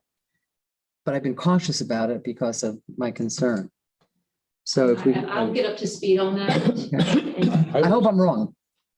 You know, I hope I'm There wrong. are also people who termed out That's different. that has just, they haven't been reappointed, they've Right. just been riding it. But it was my understanding when I inquired on this is that it's your appointee. You can move, you can keep, you can extend. And what I did is the day after we were sworn in, I called all of my appointees and left a voicemail, my email, my personal cell phone, please call me. I'd like to have a conversation with you. Do you want to continue serving? You know, and a lot of them called me back, some didn't. And the ones who didn't call me back, I'm like, okay, I guess I don't want to continue serving. So, you know, I've appointed new people to that seat. so Likewise, being said, I've also made it a point to send out, I've asked Selvena to put together a certificate of appreciation Oh, yeah, with a letter from me and like a thank you thing that Right. we're sending from the city for their service. It's not like, hey, thanks for your service, we're out of here. right. But I mean, and it does say in our thing here that, you know, it serves at the pleasure of the city commission. Yes, I mean, the language is there. That's just my concern. And if we could find that out, that I absolutely. there was a lawsuit years ago about people being removed from boards for no reason, and they sued, and I believe they won. And maybe that's changed now. Maybe that was a long time ago.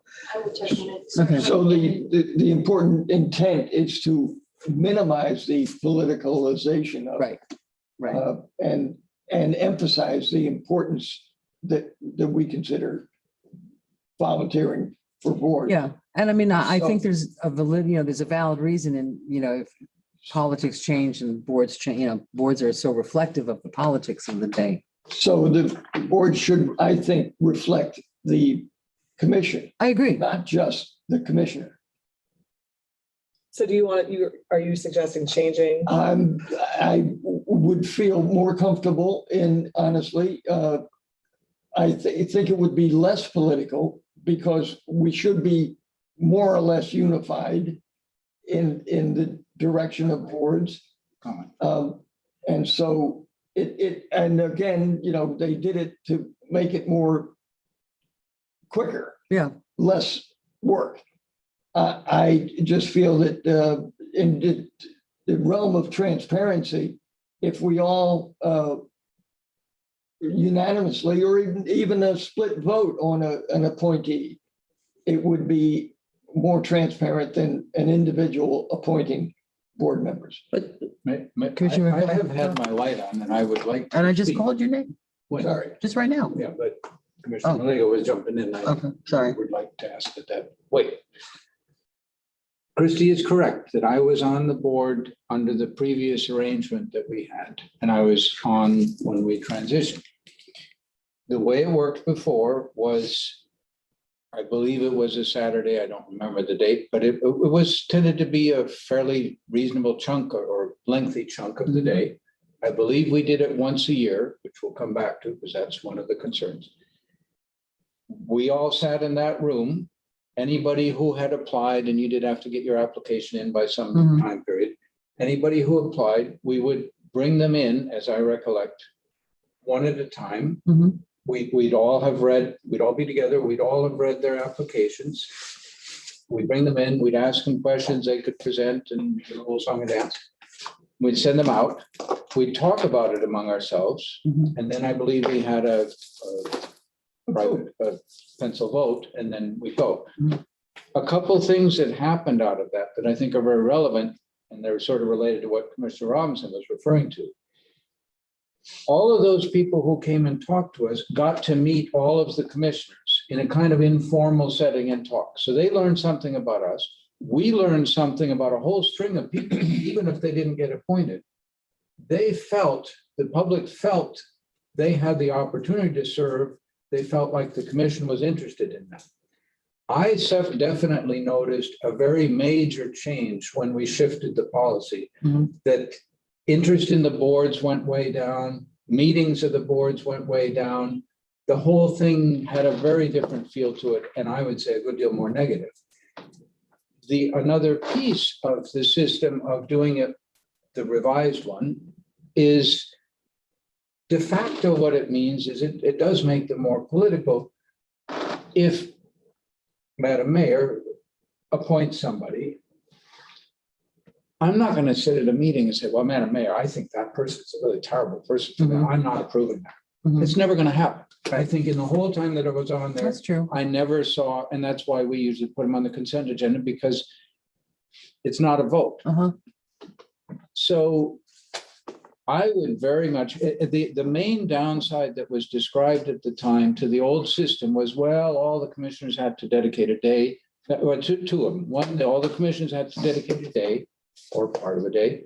And the other was, yes, but you might have vacancies that run for quite a while because you only do this once a year. And I always said, let's do it twice a year. It's not going to kill us.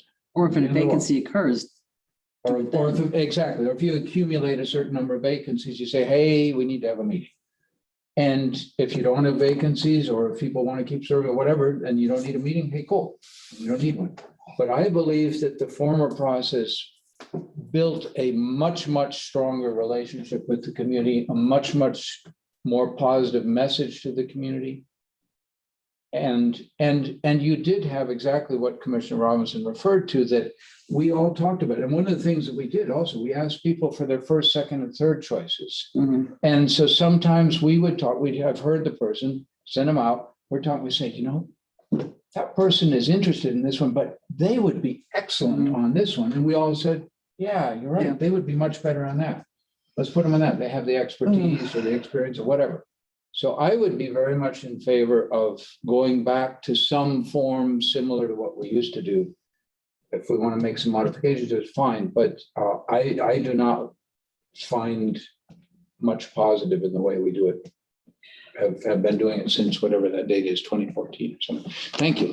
There are, when I worked as an assistant state attorney, when a new state attorney was elected, everyone had to submit a letter of resignation. Yeah, Mhm. that's another, and that's happened even under this system, that there have been, the whole planning and zoning board was dumped out. Mhm. And it was a board that had a lot of experience and knowledge, and they were all summarily. That's not good. Yes, it was. Yes, but it's not good. I thought, I heard not true. No, not good. No, it was not a good.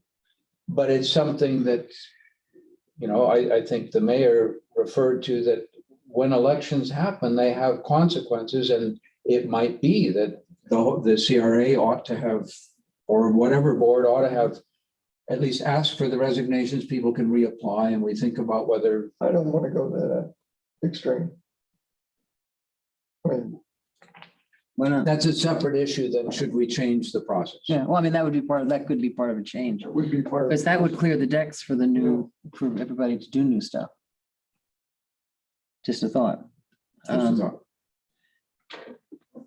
Mayor. Yep. May I? Oh, I'm sorry. So a part of the process has also been Sylvina, every time an application has come in, has emailed it to us. So I've been reviewing those applications as they've been coming in. And I also went through this, she's got a stack, I think, from the last 18 months maybe, of people who have applied for different boards. Do I think that we should make people who dedicate their time, their energy, their effort, and their hours to this city resign to reapply when Yeah, they're no, doing a good job? I think that sends the wrong message personally. I applied for advisory boards, and of course, my previous commissioner didn't assign any to me. Yeah. It could have been the tree board, whatever, I could have been on the bug board and he didn't want me on anything. Yeah. So it was political. You're absolutely right. I will say this very clearly, that my appointees have not been anything political.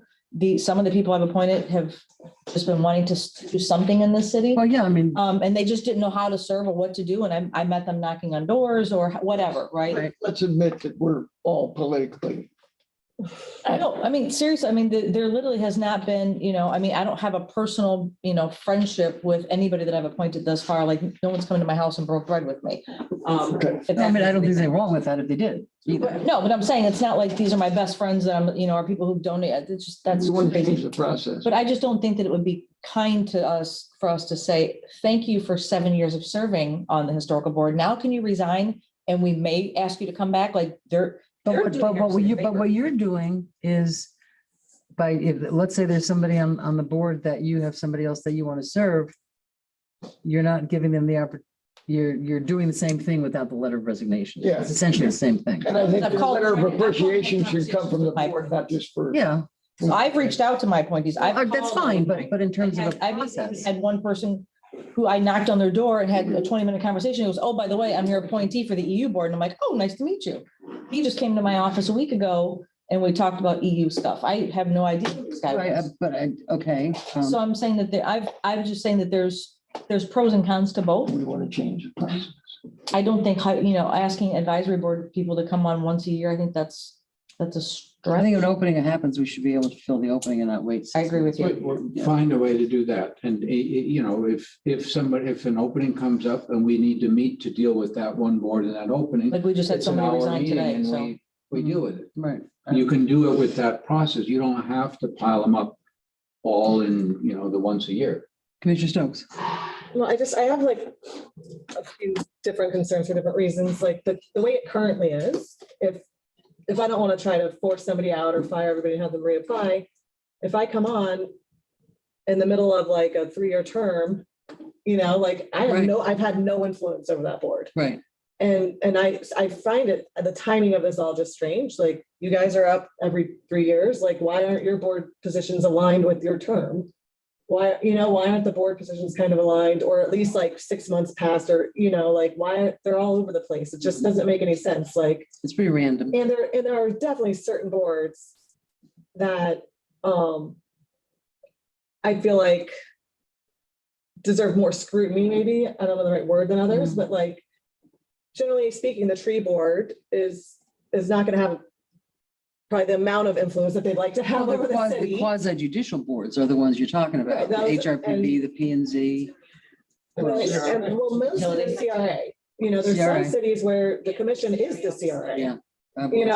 So for the CRA, it just seems like, if the people in the city aren't happy with the direction that the development is going in the city and the projects that are happening, and they vote for people because they want to see Right. that change, but Right. you're kind of like, I agree. well, your appointees run almost as long as your term. Right. Like, that's, I think. Or beyond your term. I mean, we're dealing with people now that beyond the terms of the people that appointed them. I think that's very problematic. I'm not saying go in there and clean house and everything else, but we have to find a good way to address that with class and everything. And I think what Commissioner Malega has been doing seems really appropriate. I don't I'm know if meeting you- with somebody this weekend about a board appointment, the same kind of thing.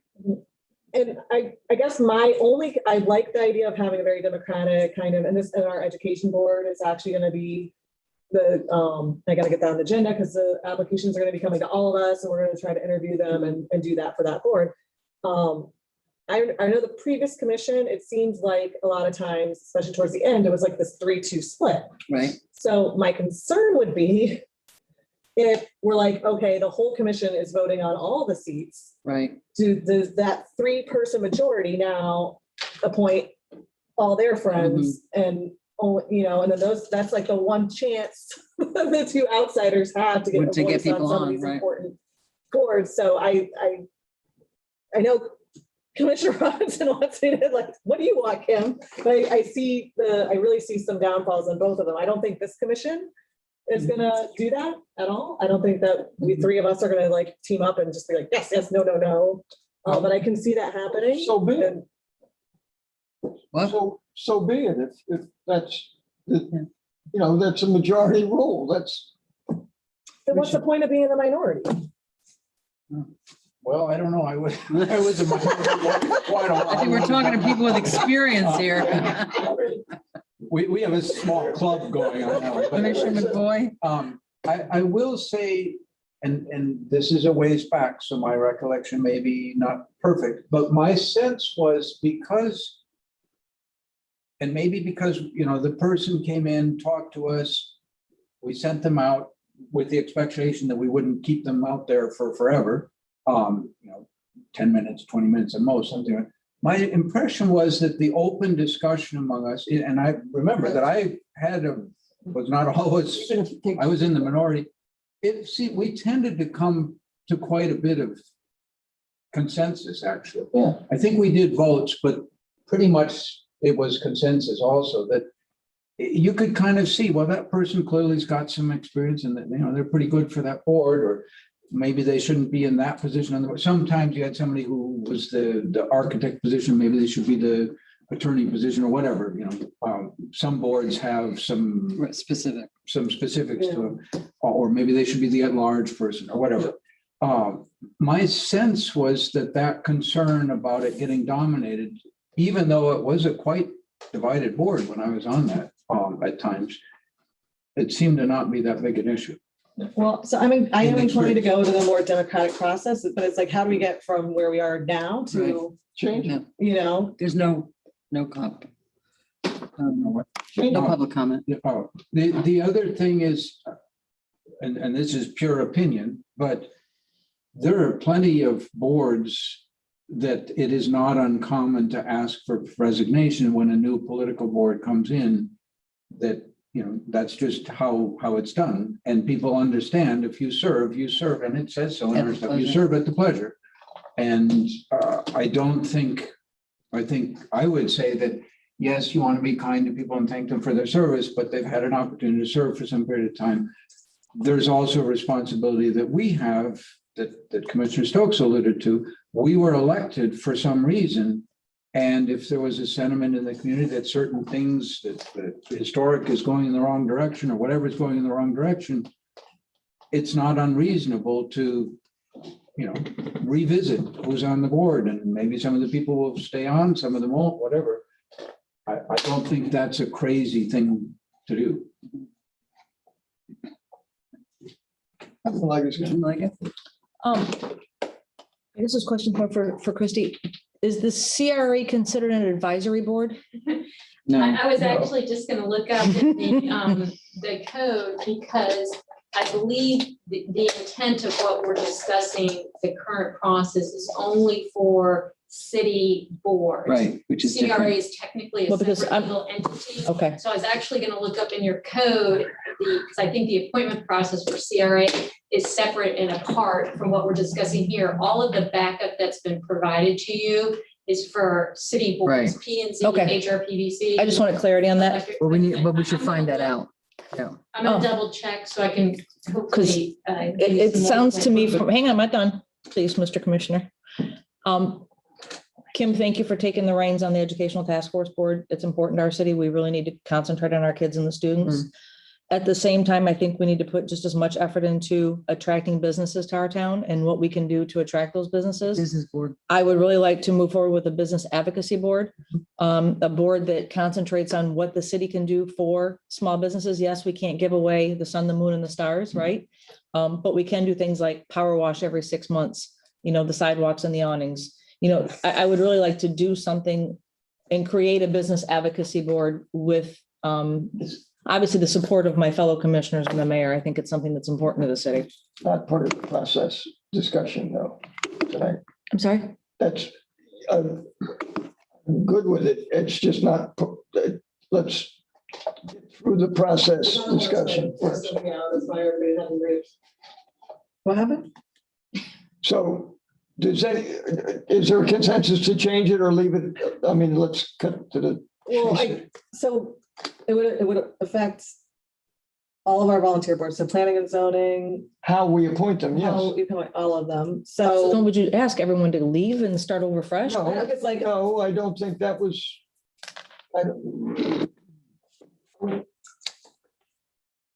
Do we want to change the process? I haven't heard from you yet, Madam Mayor. I'm sorry? We haven't heard from you yet. Do we want to change the process? Your thoughts about either? My initial thought has been that, I'm not opposed to having everybody resign and start over again, but that's not a popular theme. Because everybody knows that I think that there's an expectation that when there is a new change, then but it's not, on the other hand, the whole commission generally doesn't get turned over. One year it's 2 people and 1 year, so that kind of complicates it as well. So let's put that away. I'm just looking up the And hopefully CRA. Are you looking up the CRA, how that? Madam Mayor, Yeah. there is a provision in section 2, article 5 of the city's code that talks about the organization of the CRA. Uh-huh.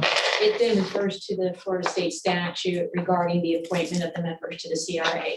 So what we're talking about tonight does not involve the CRA. Okay, but we need to know that. Yes. Yeah, okay. So should we have if we're going to change it, that people have to apply, are we going to ask the people who are on the boards to apply for those positions? Or are we just looking at the open, because you're switching people around on boards? I was about to name, I'm about to come forward with the process that we have with some people that I'd like to put on a board. But what you're saying, Chris, is that when we did have that process, and I remember that process, that's how I actually got started with the city, is I applied for the code enforcement board. I didn't get it, but I was put on the civil service board. And that just kind of got my foot in the door a little bit. And look where it ended. definitely pulled people in, in a, I think, positive way. So right now, would we only be doing this for terms that are expiring? And if we're going to do a different way, I guess the question is, are we willing to? So what do we do? I'm just trying to figure out practically how to do it, right? If we're going to change. So we put out a thing that says, okay, if you want to serve on a board, get your application in by June 30th, whatever the date is, okay? And whether we're exempting the people already on boards or not, I think they should probably apply. So let's say we get, 3 great people that we want to replace. And I'm nothing personal. I have no idea who's on the boards that, let's say the P&Z board, the P&Z board. Okay. Let's say the P&Z board, the 3 people come in, they're like, wow, those are great people. We'd like them on the P&Z board. Then do we say, well, who are we going to replace? Because then if we've created this big democratic process, who do we replace? There's an advantage and disadvantage to both ways. There's an advantage to, I have an appointment, you have an appointment, we all have an appointment, and it makes it easier. How about this as kind of a compromise? You bring forward a name, whoever brings forward a name and says, this person's applied, they're interested, and I'm interested in having them on the board. And if, that we do the application process, we have the interviews, but that still becomes, so it's not the commission, that still becomes your appointment.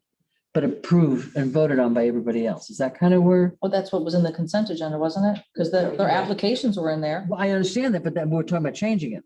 Right. We're talking about changing it. I And don't there's know. no if this interview is- process with what it is now. I don't know if there's a good way to think about it. I think we all have a degree of angst, varying degrees, but a degree of angst of, oh my gosh, we're going to decapitate everybody and throw them into the ocean. That seems kind of drastic. To me, it seems like it might be helpful to separate the two things and say, do we think that something like the previous process is inherently a better way to go about it? And figure out, what do we think about that? Separate from how do we get from where we are now to that? Because if you change processes, yes, things get stirred up.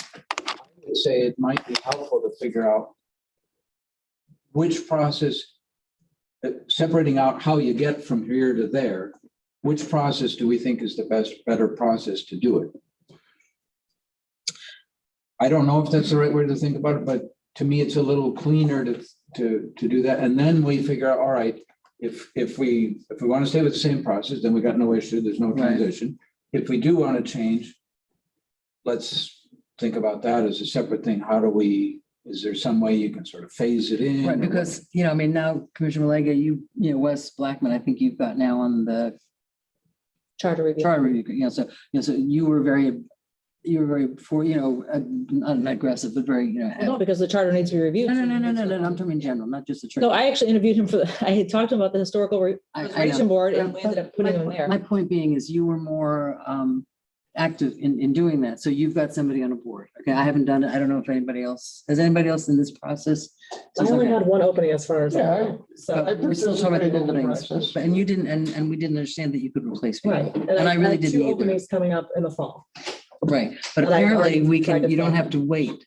Yeah. What we're hearing is you don't have to wait. Which, Madam Mayor, I am going to research that further and I will send an email out based on, just to double check the issue that you brought up with the property right, but I will email each of yeah, you. like I said, I'm wrong, Well, but because that is important because technically I removed Ricardo Right. Martin from P and Z on Tuesday because there were so many things on P and Z's plate and timing was just not, wasn't the right time. So that's why I removed him from that consent agenda. What if, because I'm in favor of the way that obviously we're doing it now because I've been studying how it's been done, but what I didn't like is that it was just shoved in the consent agenda. So I did not like the fact that you guys couldn't discuss or ask questions about the you could have pulled it, appointees. You could have pulled You could it. have pulled it, but. but then it's last minute. then it's- Right, that's what I'm right. saying. So if we could change it from being on the consent agenda to where like, okay, I bring in an application, say, like you said, here's the person that I would like to appoint. What are your thoughts? And have a conversation about it instead of it being, here's 9 appointees shoved into the consent agenda.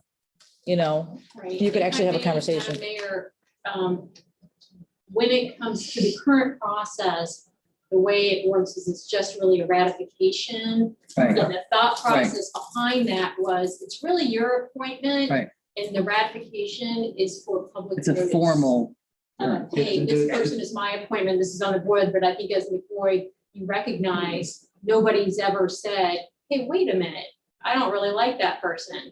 It's just been okay. Yeah, and so exactly, and that's my concern about the process that we currently use is we need to recognize it's basically an appointment one, and I think we also need to recognize based on what you come back to us with, but the hunch is we can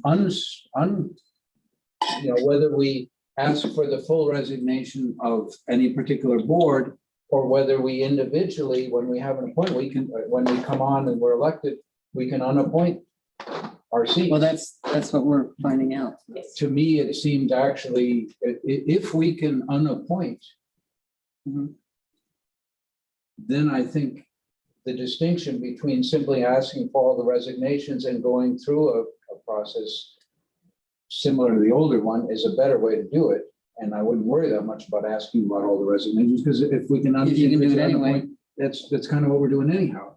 The other thing that I would say that's sort of related to that ratification aspect is it's very different, a ratification that de facto nobody's going to vote against, Right. to us sitting, and also the discussion part. Even if we did say, well, you can vote against somebody, in practice, it's very different when we, as a group, are talking on our own and saying, hey, what do you think?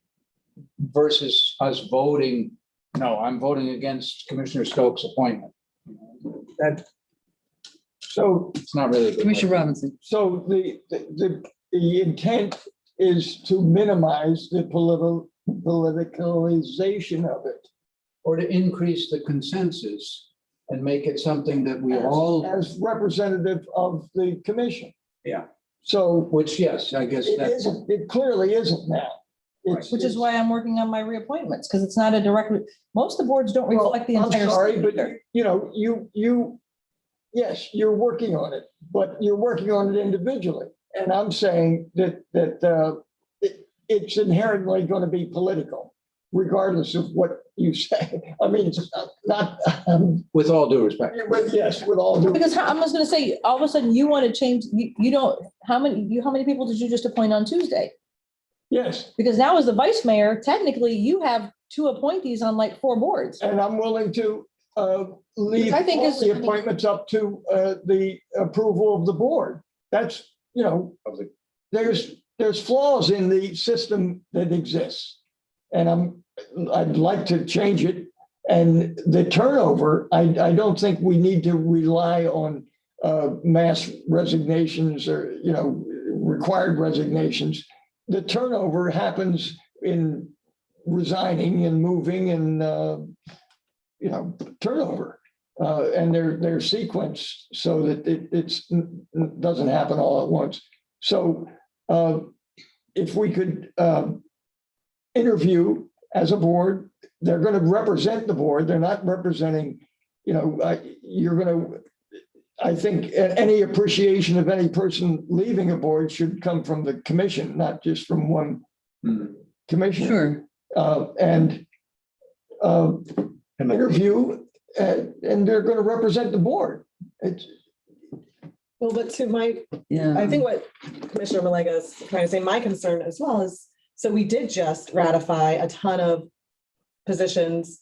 we should have had this meeting before. I completely agree with that. So now it's like, oh, well, now you guys got everybody on you wanted. No, and but we if you're- didn't. Sarah was the only one that did, No. but yeah. You got some in. I got, Yeah. First of all, because they were vacant. Don't act like that I should be like. No, but we're just saying the fact. I did it because. Yes, they were vacant. Nobody's, it's not negative. It's Okay, just, because I'm like, I don't want it to. well, you're more proactive. No, You're if more we're trying to proactive, say that's this all. needs to be Because to fair, me, this. the advocacy Can I boards- finish, please? Yeah, they're the ones who do a lot of the work. If we want this to be fair and representative, it should be, you know, right now, it says this person was appointed by District 4, this person was appointed by District 3, and anybody in the District 4 commissioner can fire them or not. So what happens, I am interested in the transition. So when we transition, like you're saying, all my appointees or that come up, no, it's now that's everybody's appointees. So what happens to the people that are on the board right now? Do all those numbers just go away? Who leaves? So who gets- leaves, who right. stays, like, Who gets I think it that's is a little bit of a problem. rocky transition, or like, when do we start? Do we start Mhm.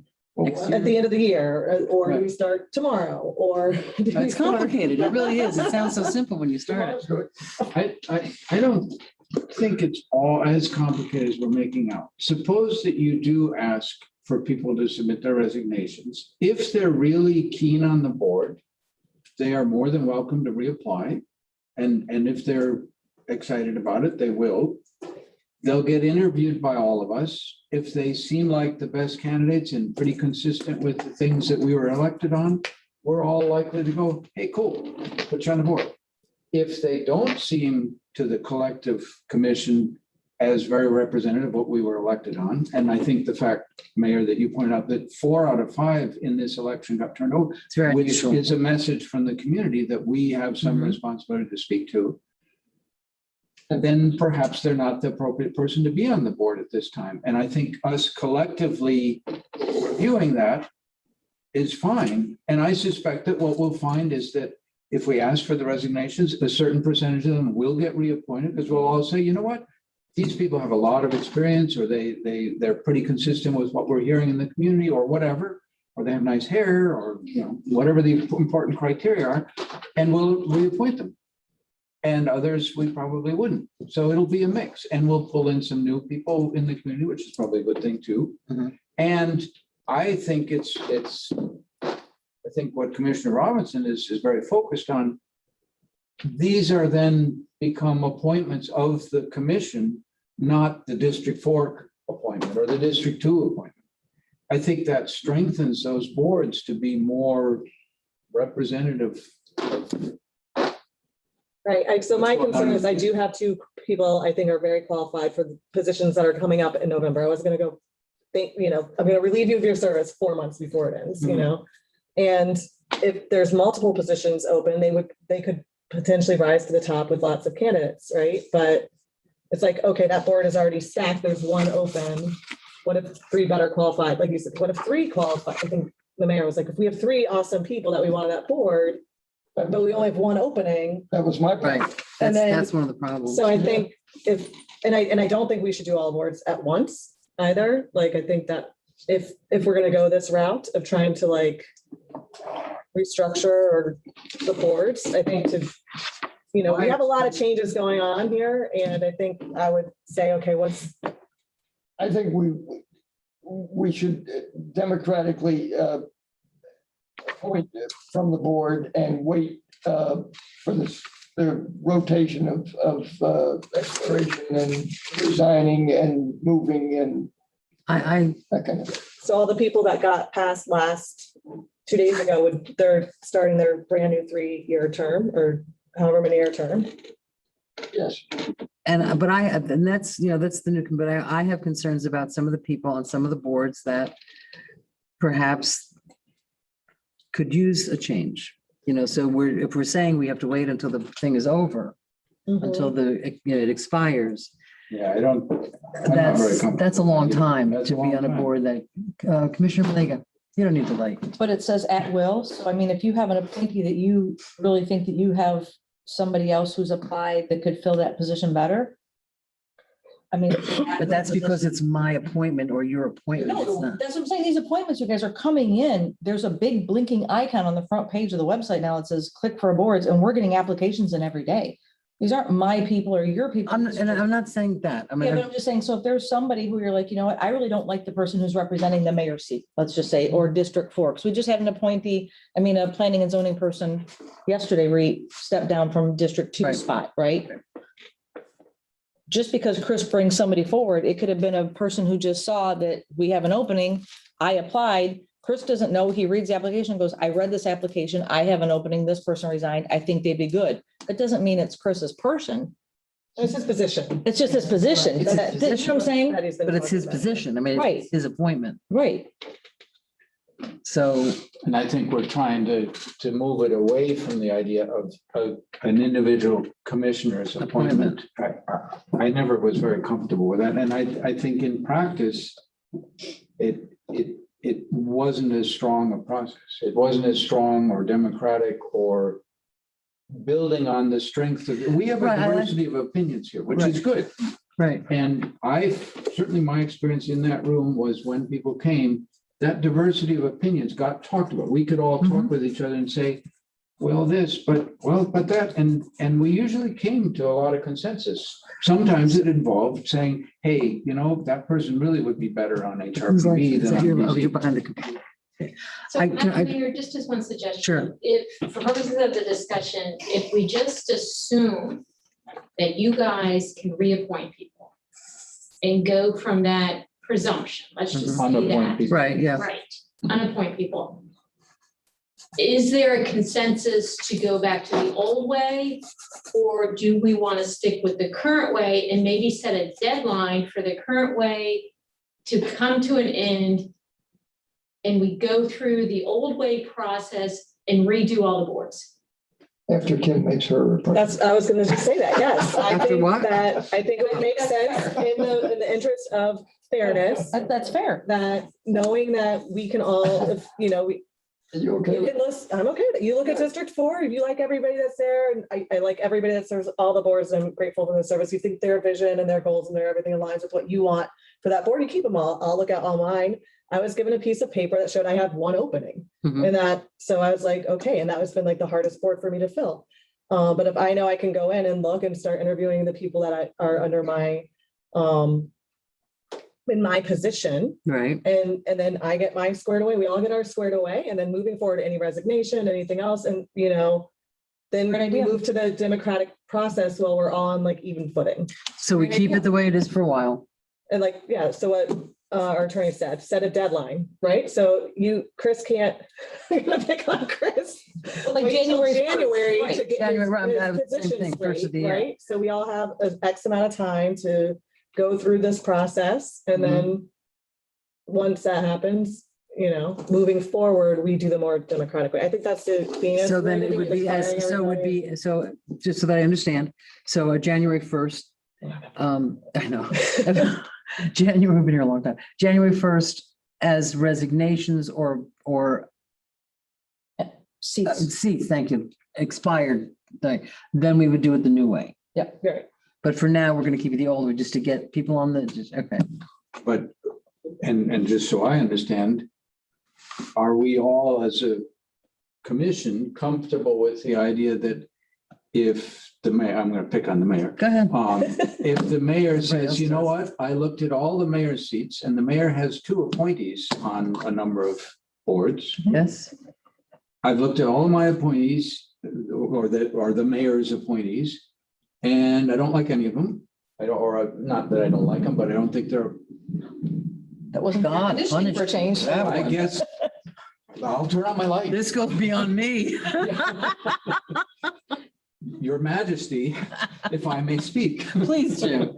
Um, You have my leave. I don't know, it was a little scary there, but are we as a commission comfortable that if the mayor chooses to unappoint all of her seats, we're okay with that? That's her For the time being, yeah. Because I don't see her doing that because that's a lot of work. Right, I mean, we have a lot Or I might. and we have a lot of awesome, we have a lot of people on the boards that are already in line with, I think, our politics, our philosophy, our vision, whatever, right? So there's no reason for us. Well, we're not, But it shouldn't And if be, they're not doing, yeah, so. But if she feels like they aren't, then she can, right, so, it's not so her it sounds discretion. like what I'm hearing, Commissioner Robinson, let me just see if I can concisely, don't look at me, I'm not looking at you. not my That specialty. until, let's say, January 1st, we're gonna go with the old system because we do have openings, we do have things we want to do on the boards. Am I there so far? I picked that as an arbitrary date. It's a good date. It works. It's first It year. does. Everybody knows it's the beginning of the year, but then starting in January 1st, the next vacancy will be open to the entire commission. Right. It will be, there's an opening on the P and Z board, get it out there, get the applications. We have the interview process. And I don't think I think we can do it whenever they arise. I don't like this 1 a year, 2 a year. Yeah. I agree, Right, that was okay. the weakness of the Right, old system, right. and I didn't see any I reason it had to didn't be make any that way. sense. So starting January 1st, the first, empty thing on that, we put out the, He's trying to sneak in before me. let me just finish my second. I don't have a light. Yeah, that, okay, January 1st, and the first opening that happens, we say there's an opening on the P and Z board, the tree board or whatever, and we say, okay, applications are open. There's an opening. We're not firing anybody after that. It's an opening. And people apply, we all meet, and as a commission, we talk, it's an open meeting, people have to be able to sit in, and we talk about it. And then at the next commission meeting, and we decide at that point, we can't really vote because it's a workshop, not a commission meeting. Or we can make whatever we want. Yeah. I We think can vote at did that vote. point. Okay, that's fine, that's fine. I think we did. That's And I'm fine. not sure that it was open. Now It that has you to be mention open. it, I think it It was. has to be but- open. It has to be open. Yeah. Yeah, it's the sunshine. We can't Well, talk that to was each other. before video. I think there just weren't that many people that Yeah, came forward. Yeah. So after January 1st, the first opening that happens, however it happens, applications come in, there's no mayor's thing, there's no this, there's that. We all decide that as a commission, this is the person we will put on that board. Is that, have I understood it? Ranked, yes, let's get there first. And then the way that Commissioner Voigt described it, it was like ranked choice, right? We didn't all just say our number one choice, whoever got the most wins. It was like, you would say, this is my top choice, my second choice, my third, right? Right. And then Or that's the only So one I we want to can be on. iron out Don't the choose me type for of something voting. else. We could iron out the. So voting. that's I a don't general remember. idea, Yeah. yes. Commissioner Robinson, Pencil's a little piece of paper, but beyond that, I don't know. we have shut Commissioner Robinson I down. wanted to go first. My life is complete. The only thing I wanted to say, and a reason why I didn't submit anybody for the charter review is because it's a brand new board that hadn't even got off the ground yet. And so I feel like we could do this process for the charter review board. I don't see any reason not to, since it's never. Although we have a total deadline with the charter review Yes. board. So we You need have an to, appointment in the charter and you haven't made it? well, why don't we set a date and get all of our appointments in? Has everybody made, am I the only one who hasn't made my No, appointment? I'm waiting to do, I have not made an appointment yet. I've made it. I've asked a couple. So why can't we do this democratically? It's a brand new. We've already board. made ours, so Yeah, that's not let's- fair. But Yeah. this is the only, we're It's talking a- about firing people, or it's not an ad firing, like hoc letting people committee. go serve for 2 or 3 or 1 or years. It's These an person ad- haven't had a day one. Okay, it's an ad hoc committee that has a definite sunset. There is and Madam December. Clerk, yeah, we have a deadline to get on the next March agenda. Right. So we have, I think, 180 days. Well, you've appointed to charter. Your appointee would be amenable to interviewing by the commission. Sure, but you guys already approved them on Tuesday. That's okay. We can ask him to resign and interview just for the charter review. Yeah, this is. Okay, so, The and brand new I'll ask board. my appointment and nobody else has. So we have 2 people that we will request to resign and interview Mhm. for the, is that, In support of this moving to a more Yes. democratic Right. process, it's a minor thing. They haven't met yet It's a anyhow. brand new board. Right. This is the perfect time to of course, test and out if they this don't, meeting. then They didn't want it that bad. then But we'll. with that being said, we can't drag our feet on this charter review. That's what It has to happen. There's a deadline. Quickly. I'm bringing Yeah, it, yeah, we, thank you. The only kink in all this is that we do have the ordinance that dictates how you appoint people right now.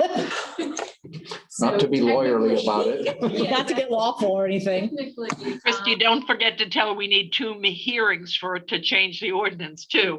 Right, Oh, so- son of. thank you. Thank you, Madam Clerk. So sorry. Actually, that- except for the- Commissioner, the lawyer here. All right, what is the charter? Okay, the charter review, okay, as far as the others, it doesn't matter because we're talking about January, changing in January, so that's no problem. But if we're talking about changing the people who are on the charter review and doing the charter review, do I have it in front of me about how?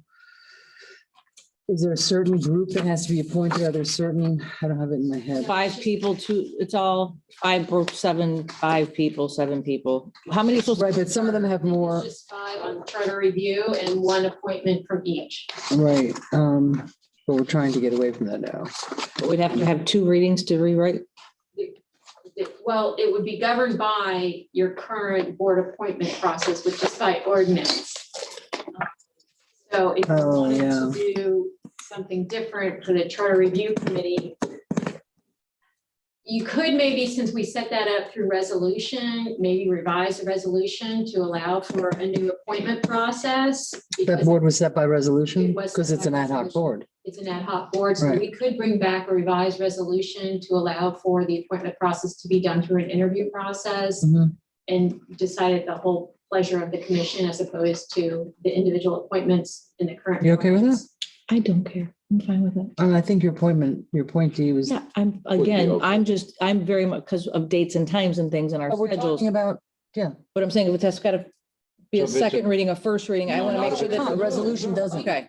I think we could do it by resolution. Resolution will be on the next It was agenda. Established by resolution, if you wanted to specifically lay out It's- for that. Mhm. Because it's not a standing committee. Right, It's a right. once and done. It's a resolution. So do we hear something from Madam Clerk or are you just clearing your throat? I'm deferring to our illustrious attorney. 8:07. God He'll bless you. handle this.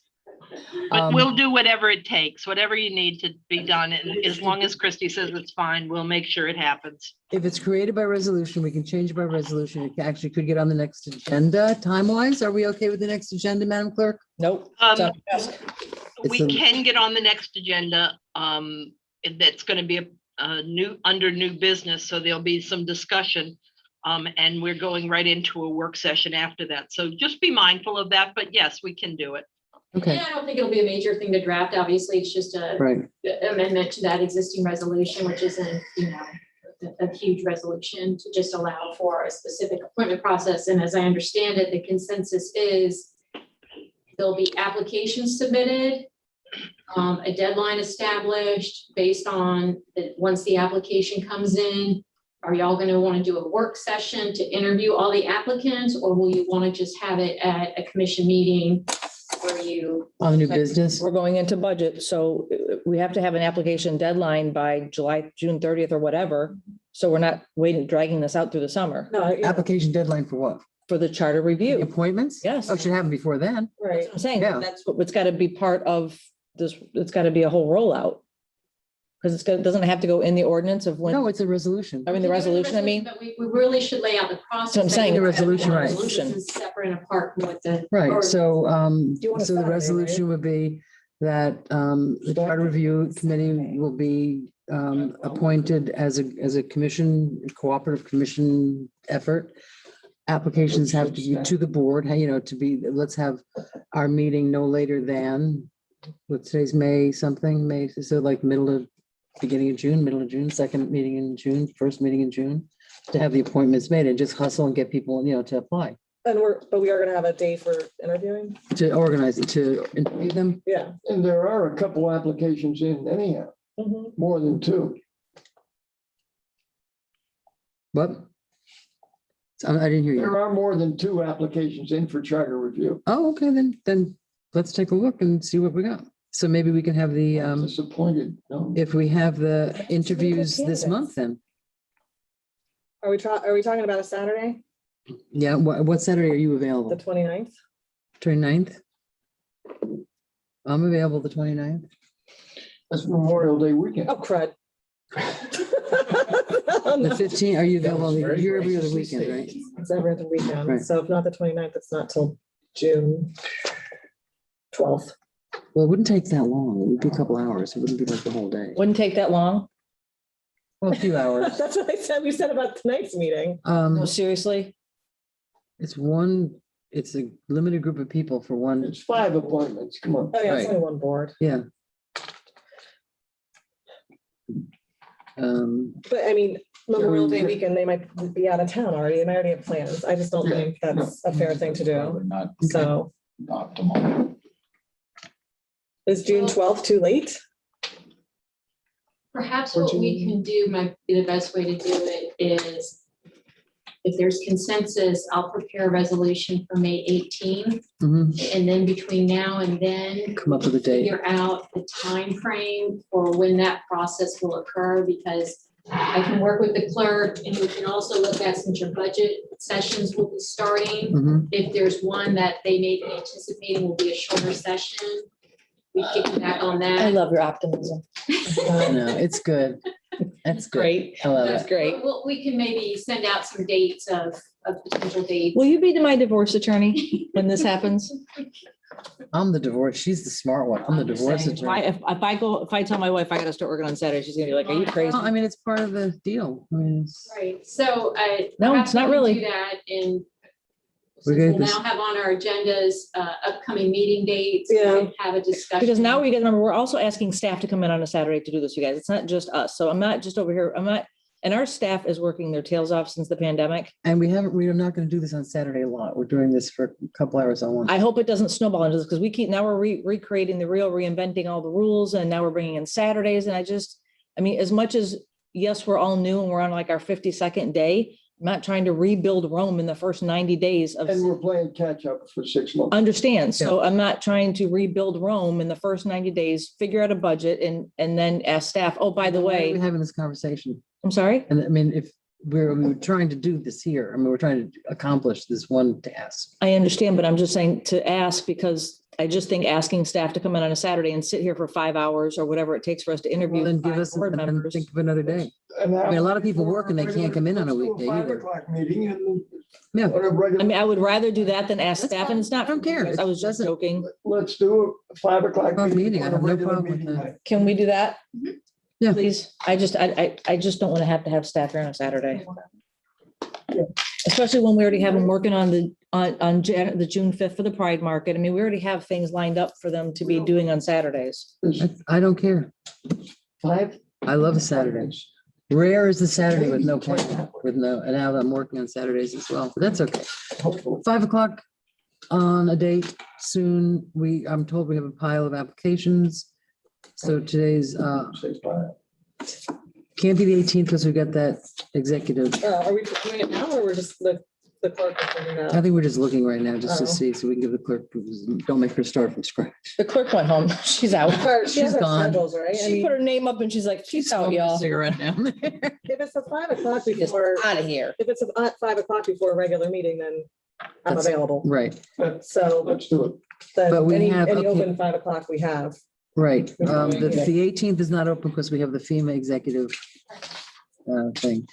The 25th, 5 for a regular meeting? Yes, yeah, So we think we're gonna get through this in an hour? yep. Coming to consensus. Yeah. It's 5 positions, Five yes, because we can't ask staff to come in on this. It's just not right. We're so not doing. it's one meeting, 5 people, very limited. Well, it's, So we have a workshop on the 25th. Yes. How about if we can, No, we have a special meeting on the 25th. okay, thank you. Right. So can we do it before the Gulf Stream? CRA.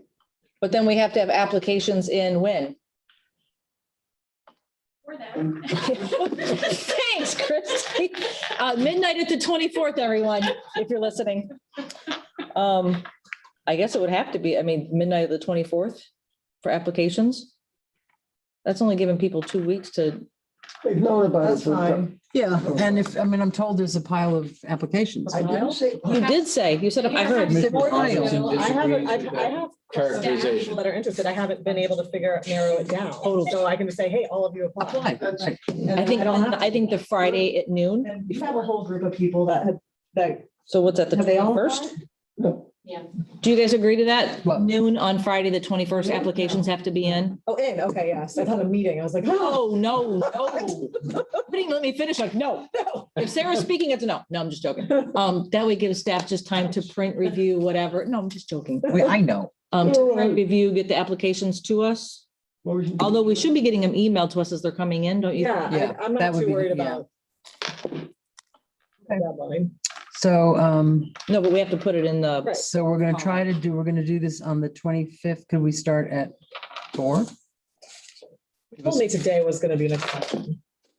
we fed you, Veg? fed you. That was then, Yes. this is now. Yes, that's true. Could we Christie, do, do we have to consider this a special meeting? Because they'll have to take a vote on who they're appointing. would be, Are we Yes. voting that day? Yeah. If they're voting Yeah. that day, yes, it would be a Okay. special meeting. 1 hour to So interview. there'll be 2 special meetings on the 25th?